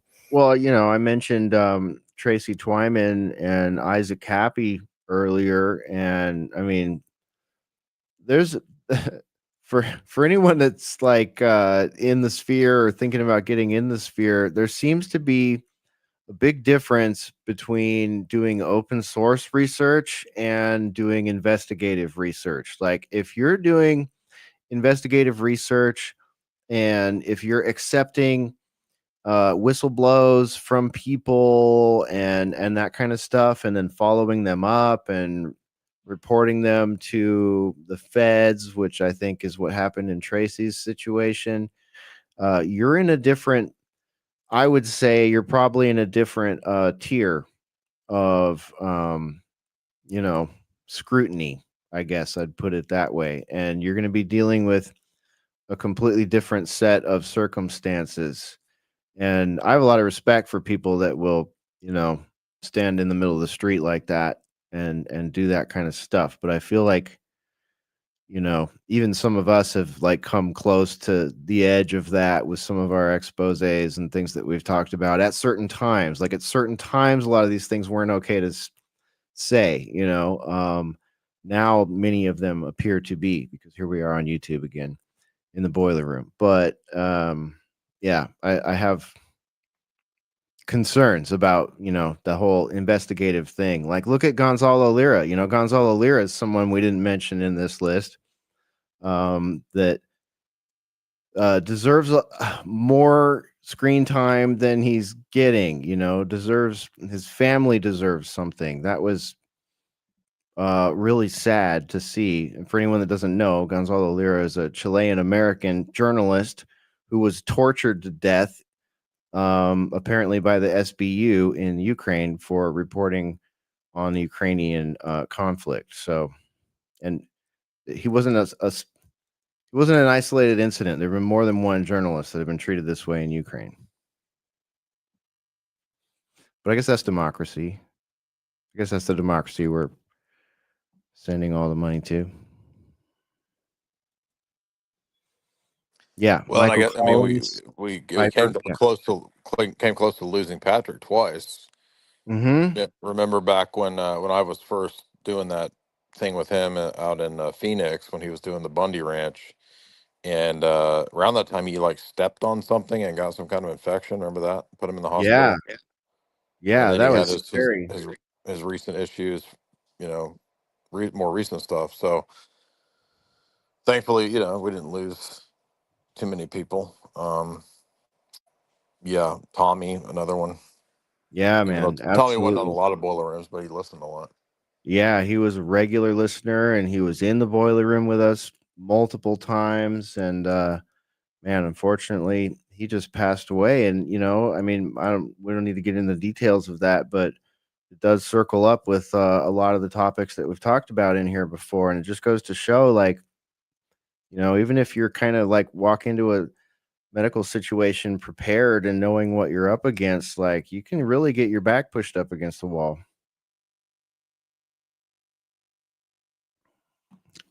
So, we'll leave it at that, but I know a lot of you out there know what I'm talking about and have dealt with something similar. Well, I'm thankful that we didn't lose a whole lot of people, you know, to the stabby. I think most people in our circles were against that. And, you know, right now is probably when more and more people are going to start dropping, unfortunately, as a result of the stabby. But as we said many times, like, you know, 2020 is when conspiracy theories got real. They were no longer things that you laughed about or you mocked people for, because by 2020, if you were anti-conspiracy theorist, you were putting your life on the line now because you were going to double down with the boosters and all that. So here we are 5 years later, and the people are starting to, you know, check out. Yeah, we're seeing a lot of health challenges for people that bought in 100% and did the stabby and all the re-stabbies that come with it, and we're only 3, 4, going on 5 years into whatever those long-term effects will be. I'll point out, just for fun's sake, we're also only 5 years away from 2030, if that year means anything to some of you out there. So, maybe we're just all right on schedule as planned, everybody. Yeah. I'm reserving Project Bluebeam for 2030. I think 2030 is going to be when we start seeing some weird stuff going on. I don't know. What do you guys think? Well, it's definitely a document. I'm You know, off the wagon. it's a date that comes up a lot in the, you know, global elite actuaries and planning. So I think they do have a lot of agendas and goals set for 2030 for sure. I mean, Agenda 2030, right? Mm-hmm. Mm-hmm.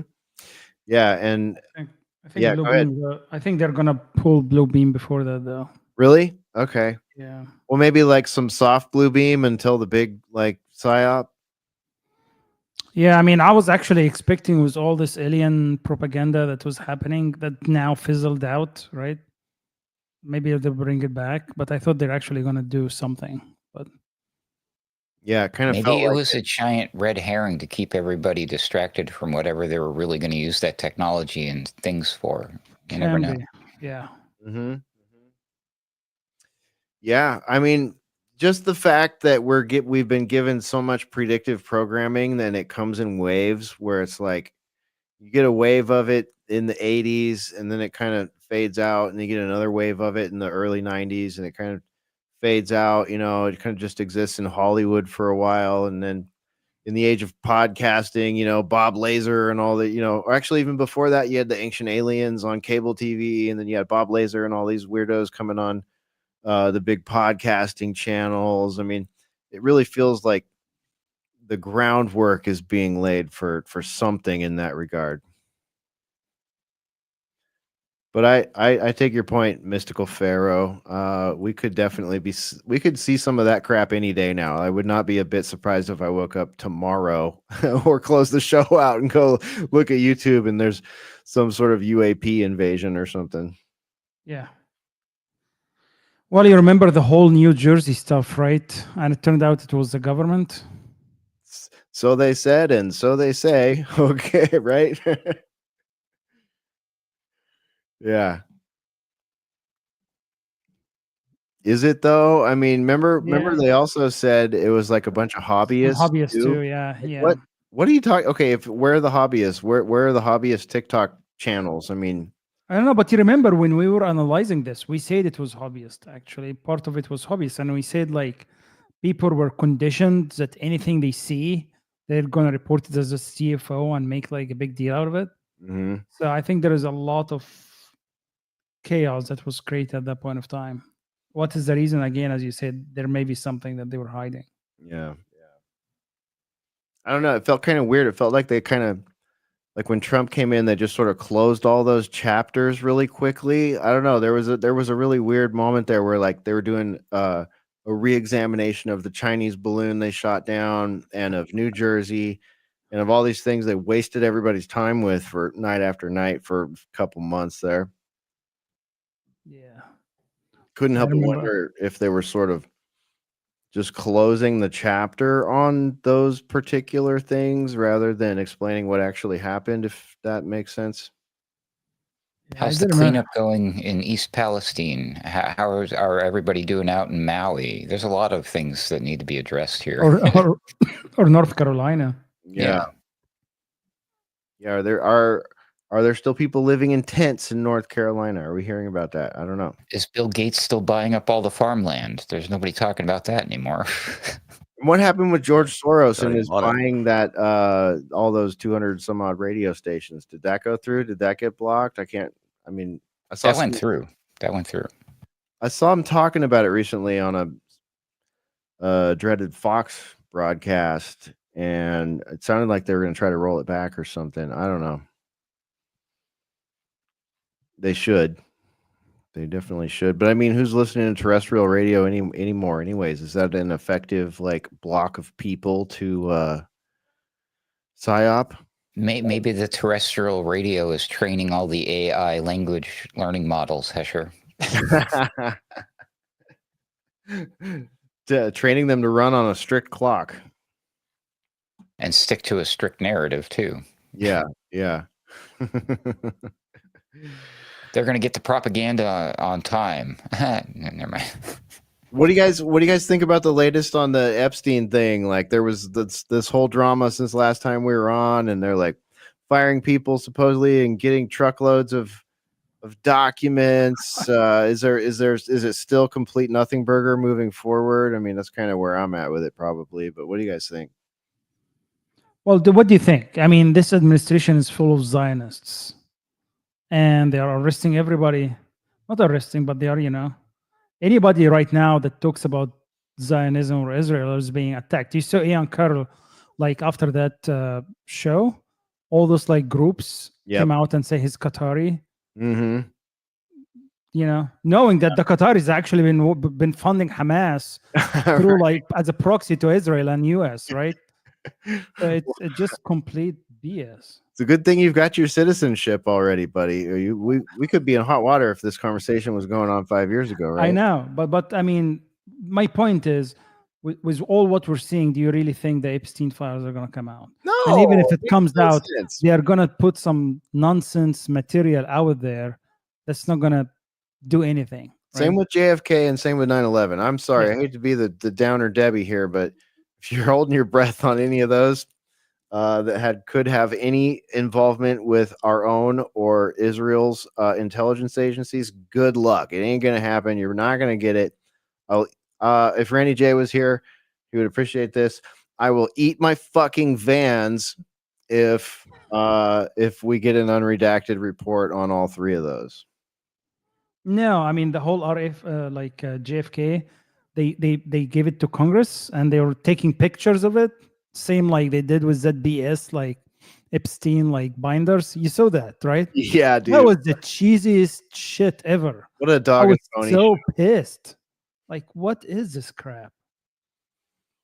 No, the only thing that the saving grace of that was they actually published it on the DOJ website. So I can't complain too much because we've seen so many things in the past where the information's only given to a specific journalist and it's already redacted, it's already edited, sound's already been removed. There's no FOIA you can request on it. But at least in this case, they did post that stuff. But on the other hand, they didn't post anything that anyone didn't have access to already if they know how to use the frickin' interwebs. Yeah, but I mean, so it's from Epstein's side, as I mentioned. I don't think nothing is going to come out of that. But I don't know what you guys think. Yeah. What do you think, Based? I don't know. I think that what happened to Cash Patel in day one? He was gonna, of course, it's gonna be redacted. And with all this stuff, it's just, yeah, I think it's gonna be exactly what you were saying. As far as like threats and things go, what's weighing heavily on my mind, which is totally different than this, is I think that the mass dehumanization of people is like has filtered down to your individual local level. And the thing that I worry about is the most is uh, just the chaotic insanity of a regular person going to like a gas. We were just talking about this. A regular person going to a gas station or a grocery store, and it's not even the mob, the hordes and the roving hordes and mobs. It's like there are things that I never thought that you see this in like films of World War II or something, but even that, I mean, I worry about everybody here. Like sort of has a situational awareness, or is in touch with in touch with humanity. I think that I worry about like your grandmother or something goes to the store and gets punched in the face by somebody who goes schizo in a Walgreens. And I say that because I think that a lot of people, a lot of well-meaning people, a lot of good-hearted people are completely unaware of just how bad things are, especially in not even in big cities, but in small towns. And the fact that people can change in a dime, on a dime. Like there was a thing that happened in late February, like for instance on Instagram, where I don't know if you guys got it, but it was a whole day of all like shock and awe violence. It was just a constant feed of shootings and muggings and beatings that occurred all day. And I didn't like look anything up. I didn't get it into my, and everybody I know in real life had this happen to them on social media that day. And I don't know, I just think it's more aesthetic terrorism, life on a low level terrorism where it does two things to people. One, it like confirms what you think about daily life, but also that I just worry about that, especially like ladies and old ladies and friends, that if you have friends especially who are living comfortable lives, who just have no idea about the way that life is when they get outside of their particular area, or if they go on vacation, or if they get on a plane, or if they go to an airport, and getting killed in a one punch thing. And I think that's the thing that sort of weighs the most heavily on my mind, because I don't think we've seen anything that is one of the most insane things that came about during the riots and during Karanka, which was just people getting bricked and people getting knockout gamed. And I think that sort of went away for a long time, but now I think it's already come back, and it's gonna keep coming back. Which it I think it should it engenders the fact that we have to really, really, keep up with the people that we love in our lives and that we talk to on a daily basis, but just always be aware. Hester and I, we're just talking about this. Like the time when this sort of stuff happens to you is when you are unloading your groceries from your car into your house, and you forget your switch in your car, if that's what you have, and you turn around and there's somebody standing in your doorway, or you're getting into your car, or your wife or something is getting into the car and forgets to lock the doors right away. That's I think a very visceral and real threat, and it's because of everything that's happened in the past few years. So with Epstein and everything, I think it's as one of my friends says, it is what it is, and it ain't what it ain't. It's good. Of course, we'll probably get everything redacted, and it'll be the same, and that'll be great if we get something that's revelatory and something great. But in the meantime, on a daily, local level, minute to minute, I think people really still have to be careful. Yeah, 100%, man. And that was I don't know if everybody watched Alex's original piece there after we lost Jamie White, but I thought that his analysis was pretty much spot on, considering we don't know who did it. But he places blame where blame should be placed regardless. Jay, I mean, you were there that He day. wrote a lot about USAID. He wrote a lot about Ukraine. I mean, he was kind of turning out the articles. So, um, I didn't even know he was on the Ukraine list or whatever. But go ahead. I'm sorry. You were going to say what? I No, was I there was that just day. gonna, What?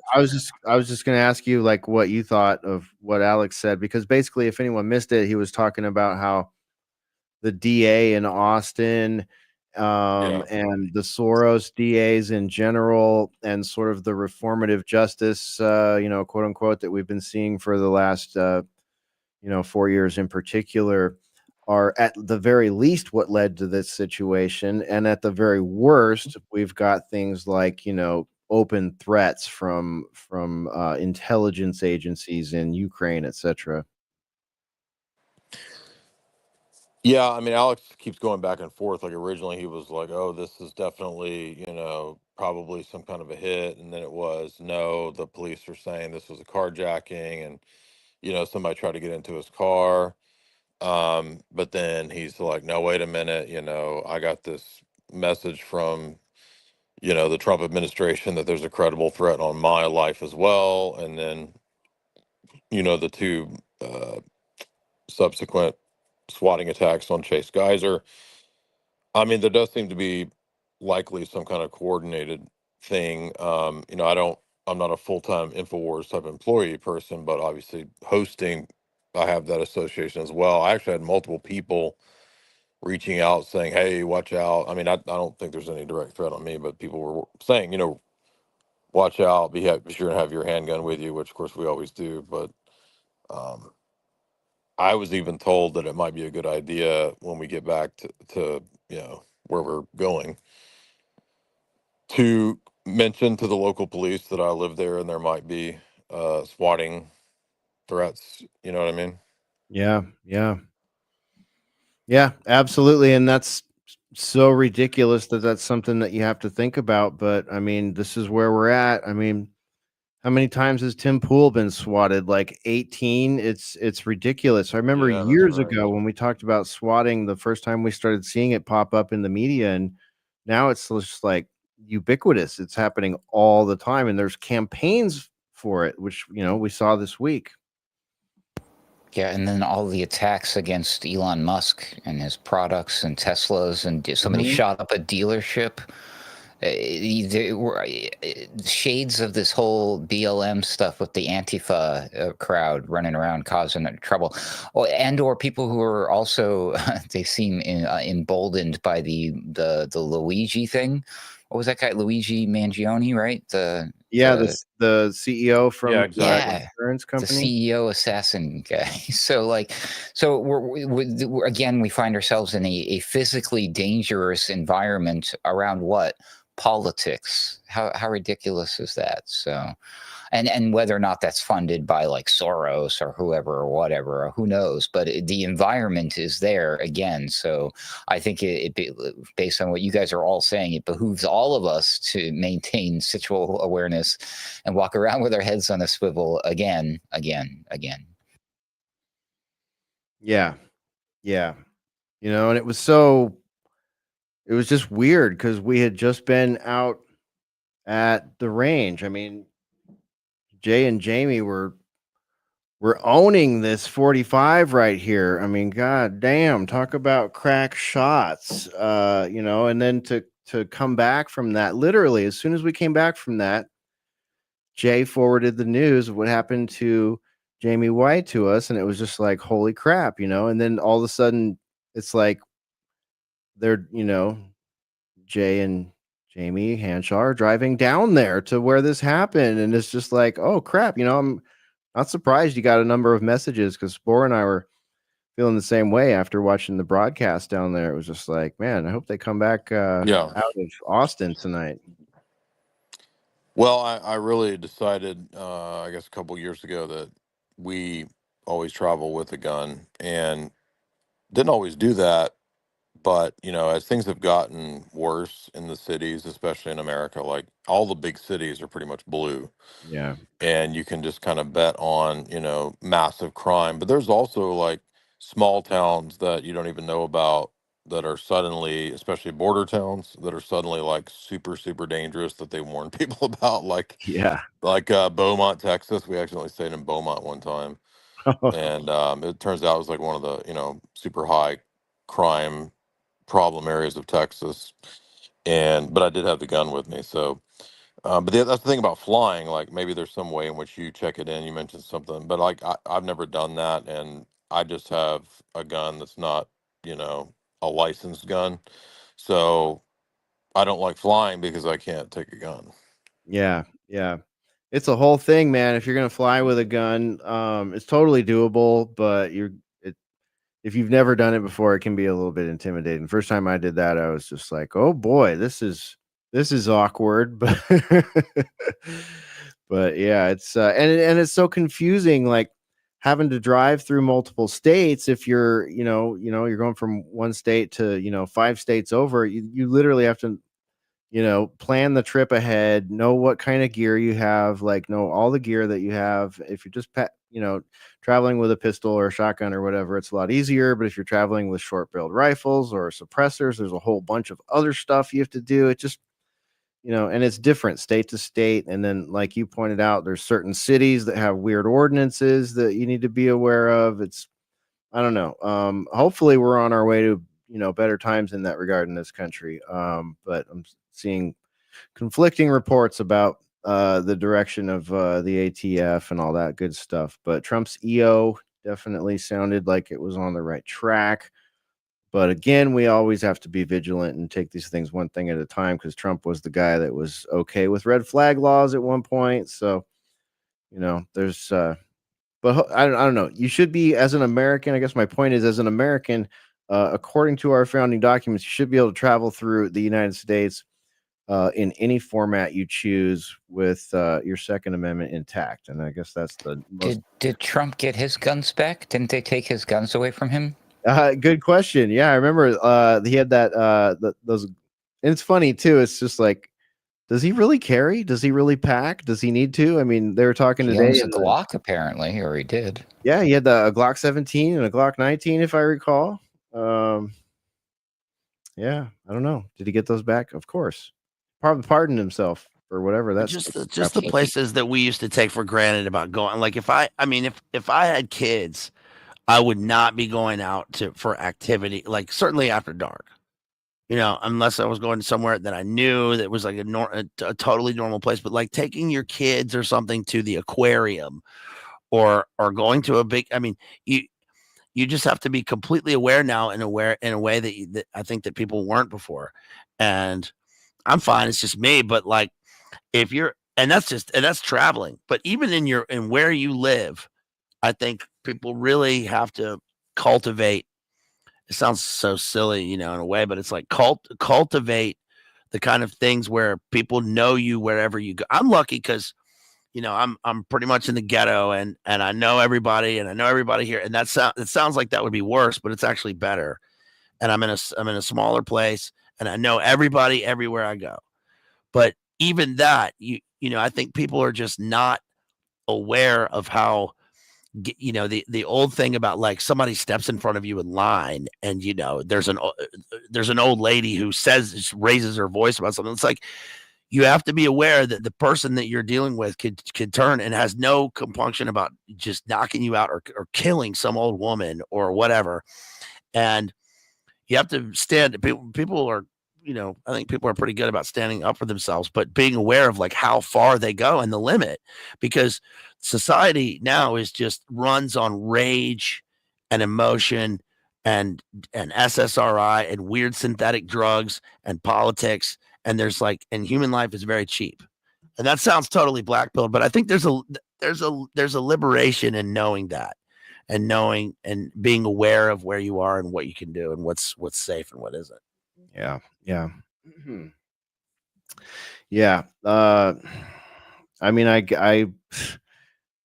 guess this isn't news to anybody, but we're at a point now where like everybody should be armed, especially if they're hanging out in urban areas. It's just the way it is. Hate to say it, but and it's not like it's not like, oh, everybody should be wearing Nikes or everybody should be using this kind of phone or something like that. Like if you're going to do that, it changes your mindset, changes the way you dress, it changes, a lot of things. There's a lot of, Ruckus knows, number of us know, it just changes things. If you're going to be, like, for example, you may not be going for that hike you wanted to go to because they're not allowed to take firearms into the hiking area, or, that kind of shit. It's, your trip to the bank. It's like everything has another layer to it.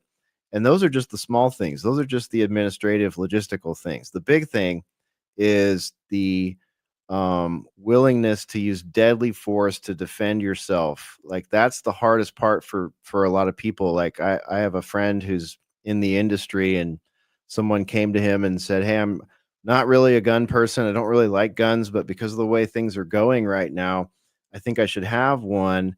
And I'd like you to help me set up a less than lethal situation, and he had to sit down with that guy and tell him the hard truth. Like, look, if someone breaks into your house to do physical harm to you, you want to, be able to defend yourself, you have to have the mindset that, you're going to stop that threat. And, the tool that you're talking about using is not a less than lethal tool. So that mindset, I think, is probably the hardest part for a lot of people, not just aside from the annoyance of trying to figure out how to integrate it into your lifestyle. So I you think will that the not be hardest part. promoting the Burno launcher, Hesher? The what? The Burno launcher. Have you seen this thing? It looks like a gun. All the conservatives love selling this. That's what's advertised on the crap. terrestrial radio every What day. is Yeah, this yeah. thing? It's a fake gun that shoots gas balls of like tear gas, and it's supposed to stop the attacker cold. Oh yeah, sure. All right. No, I don't think I'll stick to my 9mm, please. You can take your tear gas balls and fuck right off, I'm afraid. I think the hardest part, the hardest thing that people will deal with is the fact that manners and decorum and not making a scene will cause a person to do anything and let anything happen to them until it's too late. And that happens every day all over the place. People generally don't like to say no. It's like when the meth head comes up and asks you for money at the Wawa or whatever, and most people don't want to say no. They don't want to say that, especially when they have their family with them. They want to, I want to be nice and, and talk to some schizo who's talking to me or whatever the case is. But people will not say no. People don't have boundaries for things. And that's probably something that everybody could practice in some way, I guess. And many of us want to help, I mean, unfortunately, there are so many people now that need help, like you literally be rolling your window down at every corner, especially if you're in an urban area, but it's like, we have a friend who experienced that. He tried to help someone, some schizo came up to him outside a gas station, asked him for money. He said, I don't have any, maybe I'll have some change when I come out. When he come out, a guy attacked him with a knife straight up, no, did you get the 25 cents? Nothing, just knife in your face. I was punched in the face and lost all my teeth eventually as a result of it, just because I had the wrong name. Somebody thought I was somebody else. Yay. Yeah, mistaken identity. I mean, it's crazy. And I mean, imagine that. I mean, imagine being in Adam's place, having that happen and be like, okay, you can almost see it in slow motion about to happen. Do I pull my gun out and ventilate this MFer? Like, do I end this guy's life, or do I take the punch, and hope it's, if you even have that kind of time? Like these things happen so fast. I mean, I will say in my instance, I was not an armed person at the time, but even if I was, it would not have even fucking mattered. It happened so fast. Yeah. Out of nowhere. Yep. That's one. So yeah, you really got to be careful out there, people. That's a defining attribute of violence, I'm afraid. Happens fast, out of nowhere. And even if you're a person that's prepared for it, a lot of times you won't be, because you won't be expecting it. But I mean, in Jamie White's case, from what Alex said on the show, it sounded like somebody had, he'd had experience with someone breaking into his property, into his car, and so was kind of looking out for that, and heard something like that happening in his parking lot, and went out there, and unfortunately went out there unarmed. As far as we know, he may have been armed. I mean, I don't know. And was shot, trying to disrupt somebody breaking into his car. And here in Texas, we have castle doctrine. It's not like living in California or New York. I'm pretty sure you could walk out gun drawn and ventilate a motherfucker if they pull a gun on you or do anything other than turn their back and go the other direction. So keep that in mind, but still, hopefully no one needs to be in that situation. I mean, it's almost worth considering just letting it happen. Let your car be broke into, call the cops, stay inside. At this point, you're not going to, you shouldn't count on scaring anybody off, chasing anybody off. And if you are going to try to do something like that, it is within your rights, depending on where you live, perhaps. But you have to have the right mindset and enough familiarity with your tools to approach that, and after what happened to him, regardless of the motive and who it was and all that, just stay inside unless you're really ready to deal with that shit, because you don't know who that scumbag is that's trying to break into your physical property. But you got to That's when you practice the 6 feet apart thing. That's totally cool. Stay 6 feet apart from the crazy motherfucker that's trying to kill you. Yeah. And if you could put a door and some windows in between, even better. Even better. I don't know, man. I don't know. I'm with you, Baze. It's like if I had kids, like I wouldn't want to take them into the city to see, Taylor Swift or Lady Gaga or whatever kids like these days. Like that would just be too much, because you can't take your gun into a sporting event or a concert, unless you're Judas Priest breaking the law. And like I was in a situation, I was telling Jay and Jamie when they were here just yesterday or day before, that like I was in a situation where I went to Dallas with with our buddy, our friend Shredder, who's probably listening right now. What up, Shredder? Get shout out to, definitely long time listener and forever friend. And we ended up at a gas station in Dallas, and it was like I left my blaster at his house in the safe, because we're going to a concert. Like, okay, I'm gonna disarm up for tonight. We're going out moshing. And as soon as we get to the fucking parking lot in Dallas just to get some gas and a bottle of water, there's someone, getting blown behind a dumpster next to the place. There's a crack whore coming up to my window trying to, get a date with me, and 7 dudes in Boys in the Hood hoodies skulking around. And I'm just sitting there going, wow. Wish I didn't need this gasoline and this bottle of water, but I do. So here we go. But, that could have gone south real quick. So, going out and having fun and all this stuff, it's just not the same as it was anymore. And even in the best case scenario in this country, you guys can tell me if you agree or not. In the best case scenario for the next 4 years, 8 years till 2030, we're going to be seeing some crazy backlash and some psychosis from people that want to blow up Teslas and, hurt Republicans or, whatever, just, be crazy fentanyl zombies. Who knows? Yeah, it's part of the degradation of the society as a whole. And, obviously massive crime comes along with all of these other social ills and elite political corruption. I mean, and especially with the gutting of the economy. I don't know what you guys on Boiler Room have been discussing in terms of economics of late, but my friends that I have that are like super into, economic stuff, they keep telling me and messaging me that like we're not far away from like even worse economic situations. I mean, it's true that like Trump can do some things, maybe like get some momentum and cut some taxes and all this kind of stuff, which will help. And Doge is good in terms of cutting out waste. But the problem, like you already have this, infinity national debt that you almost can't pay back without doing some kind of crazy drastic measures, which I don't think they're going to be able to do. So without like, no matter how much, Trumpian fervor, MAGA fervor, like that's not going to fix the massive infinite national debt and the collapsing of the economy, which is really the problem. You know, the inflation, the Federal Reserve System, like unless that's addressed, all this other stuff is just like bandages and window dressing. Yeah, and I think the issue is not the collapse of the economy. The issue is the collapse of the currency. I think that's Yeah, that's correct. You're right. You're right. That's what I was meaning to say. You're right. and I think that's really why he was floating the stable coins and I don't know.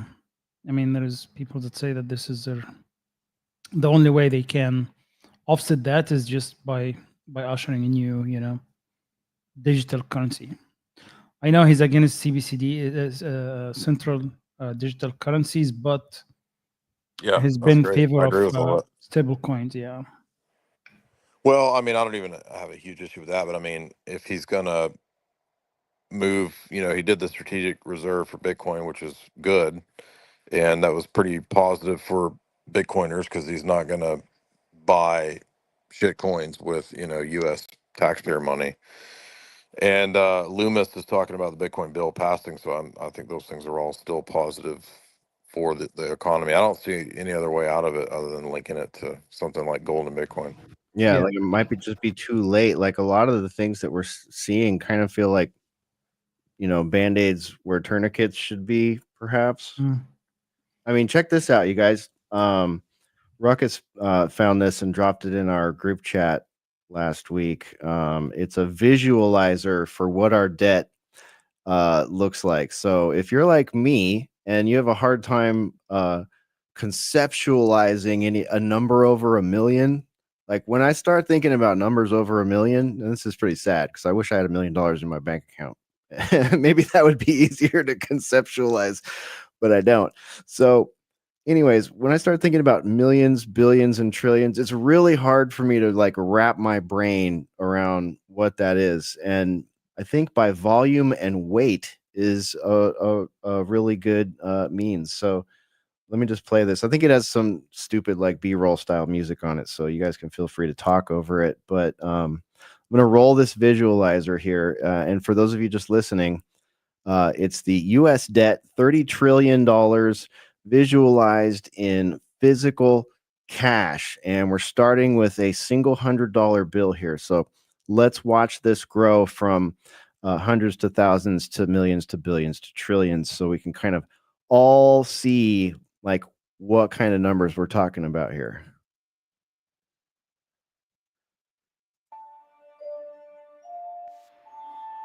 I'll pull that volume way down. But there you go, $10,000. All right. Seen that in movies. Ooh. What's that? Is that 1 million? Oh, Correct. pallet. Is that 1 billion? Or is that like 100 million? Couch made of $100 bills. Truck filled with $100 bill pallets.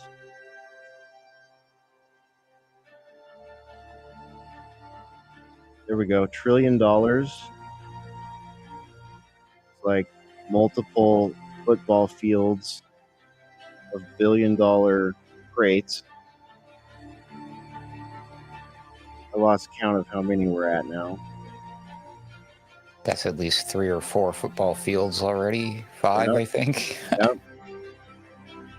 Like 5 wide and 20 long. And now we get into piles of cash at 30 trillion that are bigger than the Statue of Liberty.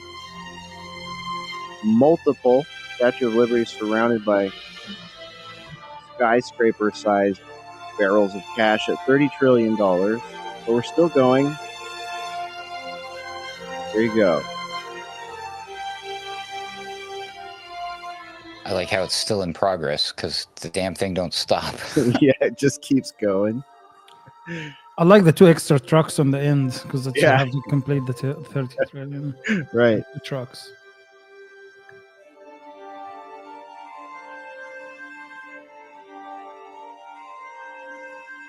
That's a lot of money. That is so much. And the government wants our money? Like, what's our measly tax dollars going to do to chip away at that? That's our debt? Like all of us together in our lifetimes aren't going to make one of those pallets in this paradigm. There you go. Yeah, but back to the whole right thing and the violence. My worries is, and we'll see how it plays out, but a lot of people right now are very primed to accept whatever Trump right brings in. Mhm. And I know Ruckus has been saying this for a while, but what will be his reaction, right? What's going to come out of it? What's his DOJ or FBI is going to do to combat that? And is he going to install any tyrannical laws? Right. I think that's what we need to keep eye on, because like selling this for safety is always a danger thing, right? And I think we have to keep our eyes wide open. Yep. Yeah, man. It's crazy. And some of our friends in the Discord chat were talking about that too. Like the whole, going back to the Epstein thing, like all that stuff goes to influencers, and that's something we've been talking about on this show for a long time, maybe the whole time. The concepts of, influencers and ambassadors, and how easily it is to become one of those without even knowing that you might be part of a propaganda campaign in this media environment. I mean, I don't know. I'm not trying to.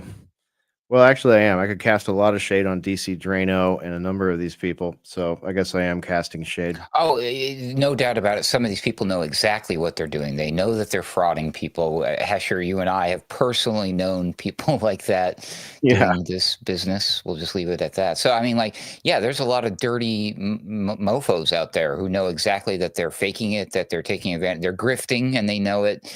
It's not by accident. But then there's so many other, probably way more instances of people who are just becoming useful idiots, and they're completely blind to the fact that they're now part of the problem. It's crazy.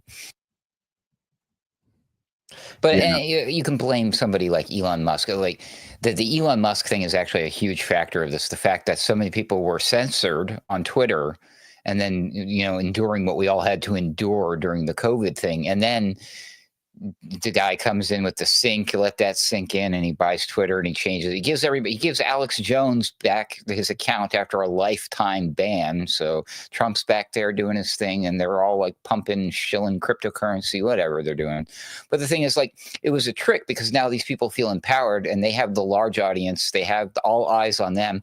And the one thing that's probably been missing from their lives, like most of us who've been doing this for so long, the money came in. And so they found a formula. They probably got some help. They probably hired some advice. They probably talked to some social media experts, some of these key opinion leaders in the space, and they think that they're doing right by what they're doing. They believe in the things they're talking about, but it's just completely muddied the whole thing. And they're like, the stuff that Patrick Henningsen's been talking about, that I then launched into my new version of my show, about this whole disinformation idea, and the fact that, they go up there and they're like, breaking news with their little sirens, and then there's no news, there's no source, there's no links, and they just keep repeating it. And then, like, you find out like 24 hours later that wasn't exactly true, and there's no correction, and everybody just moves forward. But they already got their million clicks, they already collected their ad revenue, their little X dollars, and they move on. And what's lost in all of that is the truth, as well as the independent media's credibility is probably the biggest victim.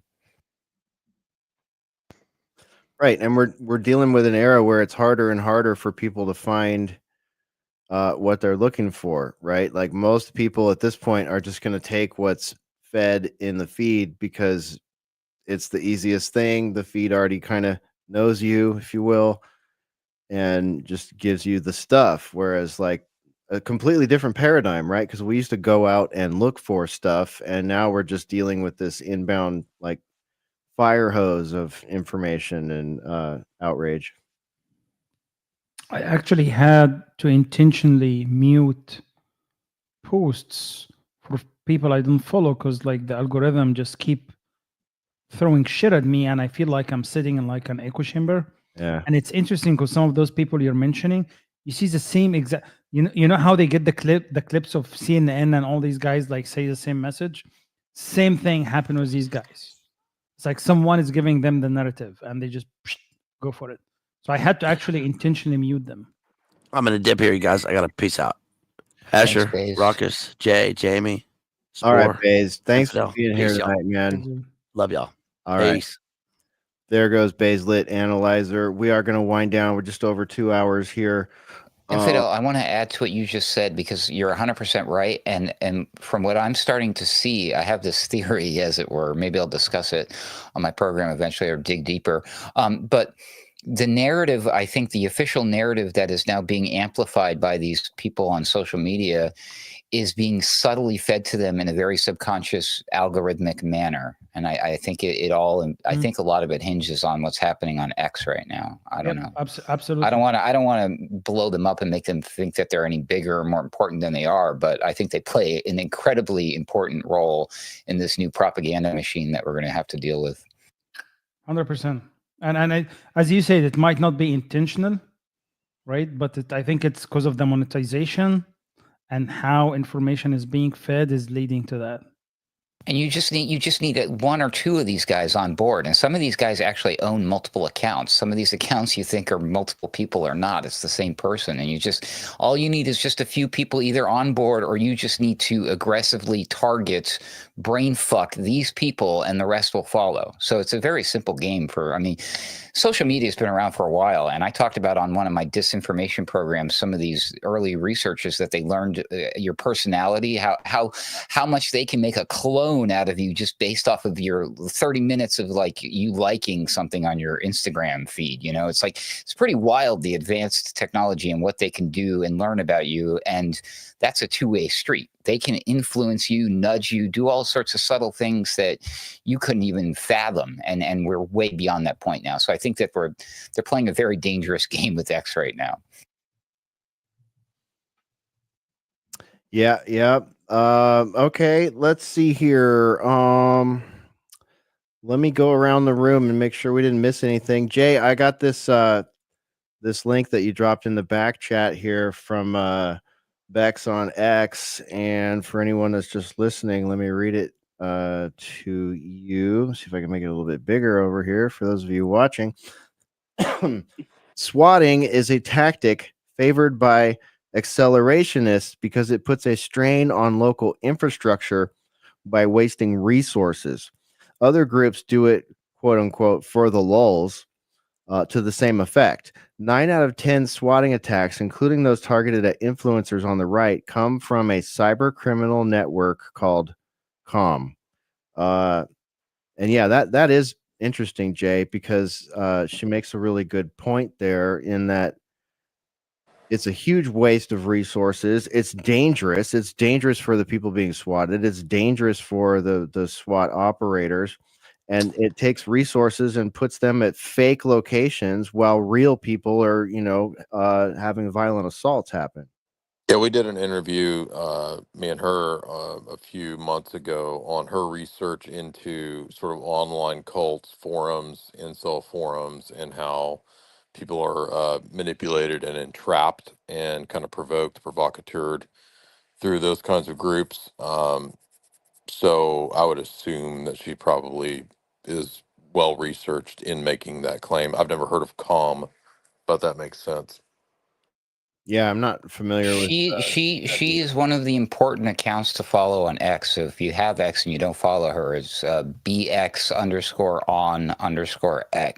She also has a Substack and some other things. She's really good, so I highly recommend her work. She does great research on X. Yeah, there you go. It's on screen if you're looking for it. Easy to find. Good account. Agree.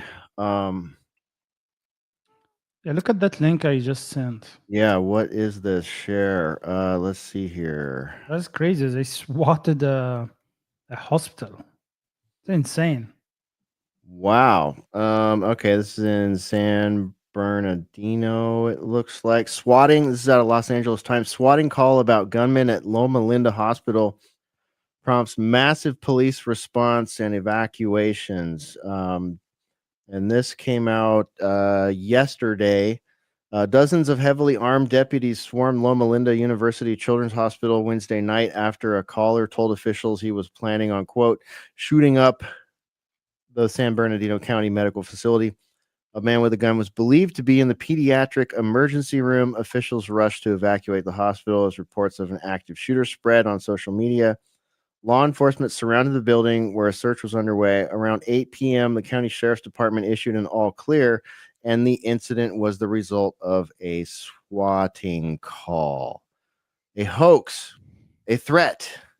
And they're saying these are a daily occurrence. The U.S. Department of Homeland Security said in a bulletin last year they come in clusters across the U.S. and are typically made to harass, intimidate, and or retaliate against their intended target. So, huge problem. This is a huge problem in our country. The fact that Problems usually come with reactions and solutions Exactly. these days. Yeah. right? And this is like an exploit of a flawed tenet already. The use of SWAT teams to do standard policing gear, policing duties. And it's unfortunate, and I'm sure there's many SWAT people that would argue with me on this and say this is absolutely necessary. And I would agree with them in many cases. We do need to have things, the capability to do that. But this whole like, oh, we got a phone call, send out the SWAT team stuff. Like, dude, this is not, there's got to be a logical threshold at which you send out a SWAT team. And random clusters of calls. I don't necessarily have the solution here. I just know that this is bad, and it's being weaponized against good people. We saw that this week. We've been seeing it for years, and I mean, kids are doing it to kids. This is not just like media people. This is like a kid with a grudge over someone on an Xbox game might do this, and this is the kind of thing that I'm sure, 90 times out of 100, everything goes okay. But a certain percentage of times, a person's going to get killed, a pet's going to get killed, someone's going to go to jail unnecessarily, the cop's going to lose his job. There's just too many threats to use this as a paradigm. Yeah, wasn't it Obama who introduced this whole like heavy equipment into policing? There was a huge militarization Yeah, during Obama. during Yeah. Obama, but it even started before that, like under Bush, I think. Like it started to ramp up. These things take time, but I think by the time Obama got in office, there was plenty of. There Well, was these that guys there was all- that big shooting back in the day, and I think was it in California? It was a bank thing, and the guy was wearing body armor. Mhm. It was like in the 90s. I think it was even while Clinton was still president. But ever since then, that's when they officially started militarizing the police. I wish I could remember the event, but you guys would know what I'm talking about when you see it. Well, they Do you made know what that I'm talking movie. about? They made that movie about it. It was the North Hollywood shootout, I believe. That was big. I remember that. That was crazy. Yeah. Lots of cameras catching all the action, and the guy was like freaking Rambo. It was crazy. If I'm correct, and it was the North Hollywood shootout, here's the brief on it. North Hollywood shootout, also known as the Battle of North Hollywood, was the confrontation between two heavily armed and armored bank robbers, Larry Phillips Jr. and Emil Matasaranu, and police officers in the North Hollywood neighborhood of Los Angeles back in 1997 in February. Both robbers were killed. 12 police officers and 8 civilians were injured, and numerous vehicles and other property were damaged or destroyed by the nearly 2,000 rounds of ammunition fired by the robbers and the police. And they made, what's the movie called, Jay? Is it Heat? Is that what that one is? Well, he does deal with that. But there was actually a TV show back in LA in the 70s that had some tie-in to the rise of the SWAT teams and the warrior cops. And I cannot think of the name of that show. John Adams would know it off the top of his head, but Right. there was an incident that happened in LA, like some big real incident, and that sparked the desire for SWAT teams, and then that turned into a TV show, I think called SWAT, back in the late 70s, early 80s, and Yeah. that popularized the idea of the SWAT team. And then the rest of the country was like, "Yeah, we got to have those badass dudes." Right. And then they remade that like not that long ago. I think in the late 20 teens or something. They did another crime drama series kind of based on that That same was predictive original show. programming. Yeah, you're right. It was remade in 2017, Yeah. and I'm pretty sure there's an old show. Right. Yeah. Well, geez.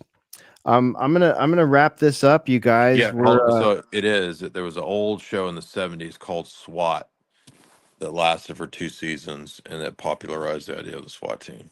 Yep. okay. Let me see if I can bring that up here. Yeah, 1975 to 1976. Here it is. If anyone wants to check it out, SWAT. There it is. Old school with Steve Forrest, Robert Urich, Rod Perry, Mark Shera, and James Coleman. Can't think of anything any of those guys were in. So, but there you have it. All right.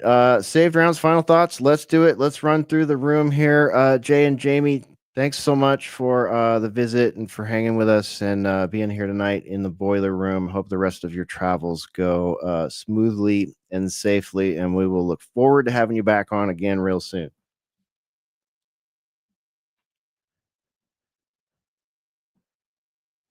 Jay. Oh, we lost him, and there he's back. And now we've I'm got back. 2 Jays. Okay, you're back. Jay, thanks for being here tonight, man. Thank you. Yeah, sorry I missed a little bit. We were trying to check into the hotel and finish the driving we were doing tonight. But yeah, great conversation. What I heard, and glad to see you guys for the last few days, and look forward to more boiler rooms in the future. Hell yeah, that was super fun. Thanks for being here once again, Jay and Jamie. There they go. Boiler Room. You can find them on the YouTubes and at jaysanalysis.com, of course. Mystical Pharaoh, over to you. Save rounds, final thoughts. Anything you want to throw into the boiler room before we shut it down? No, thanks. I wanted to talk about the sheriff and Diddy, but we can talk about that next time. Oh yeah, I do. I wanted to talk about that too. Let's save it though, because that we'll probably have more data by next week. This is Yeah. developing. Cool. Yeah. Well, thanks for having me, man. It was a great show, and thank you for all our listeners out there, and see you next week. All right, there goes Mystical Pharaoh. I'll still call him Infidel Pharaoh sometimes because I've been doing it for so many years. But thanks for being here, Mystical Pharaoh. Ruckus, over to you. Saved rounds, final thoughts. So, what's with your image there today, Hesher? Your background for the show? What do we got going on? Is there? So the big news is we're facing a shutdown again. So they're going to SWAT the White House. They're going to SWAT Capitol Hill. So the update on this, they have until tomorrow to get all this done. I heard from a good source, Thomas Massey of all people, that it's going to go through no matter what. That they're already made a deal. This is just all like for show. This battle back and forth, the wrestling. But it was a bill, a House funding bill presented by the GOP. The Democrats wanted nothing to do with it. They said it's going to create a slush fund for Nazi man himself, Elon Musk, the swastika car maker, company owner. It's just crazy.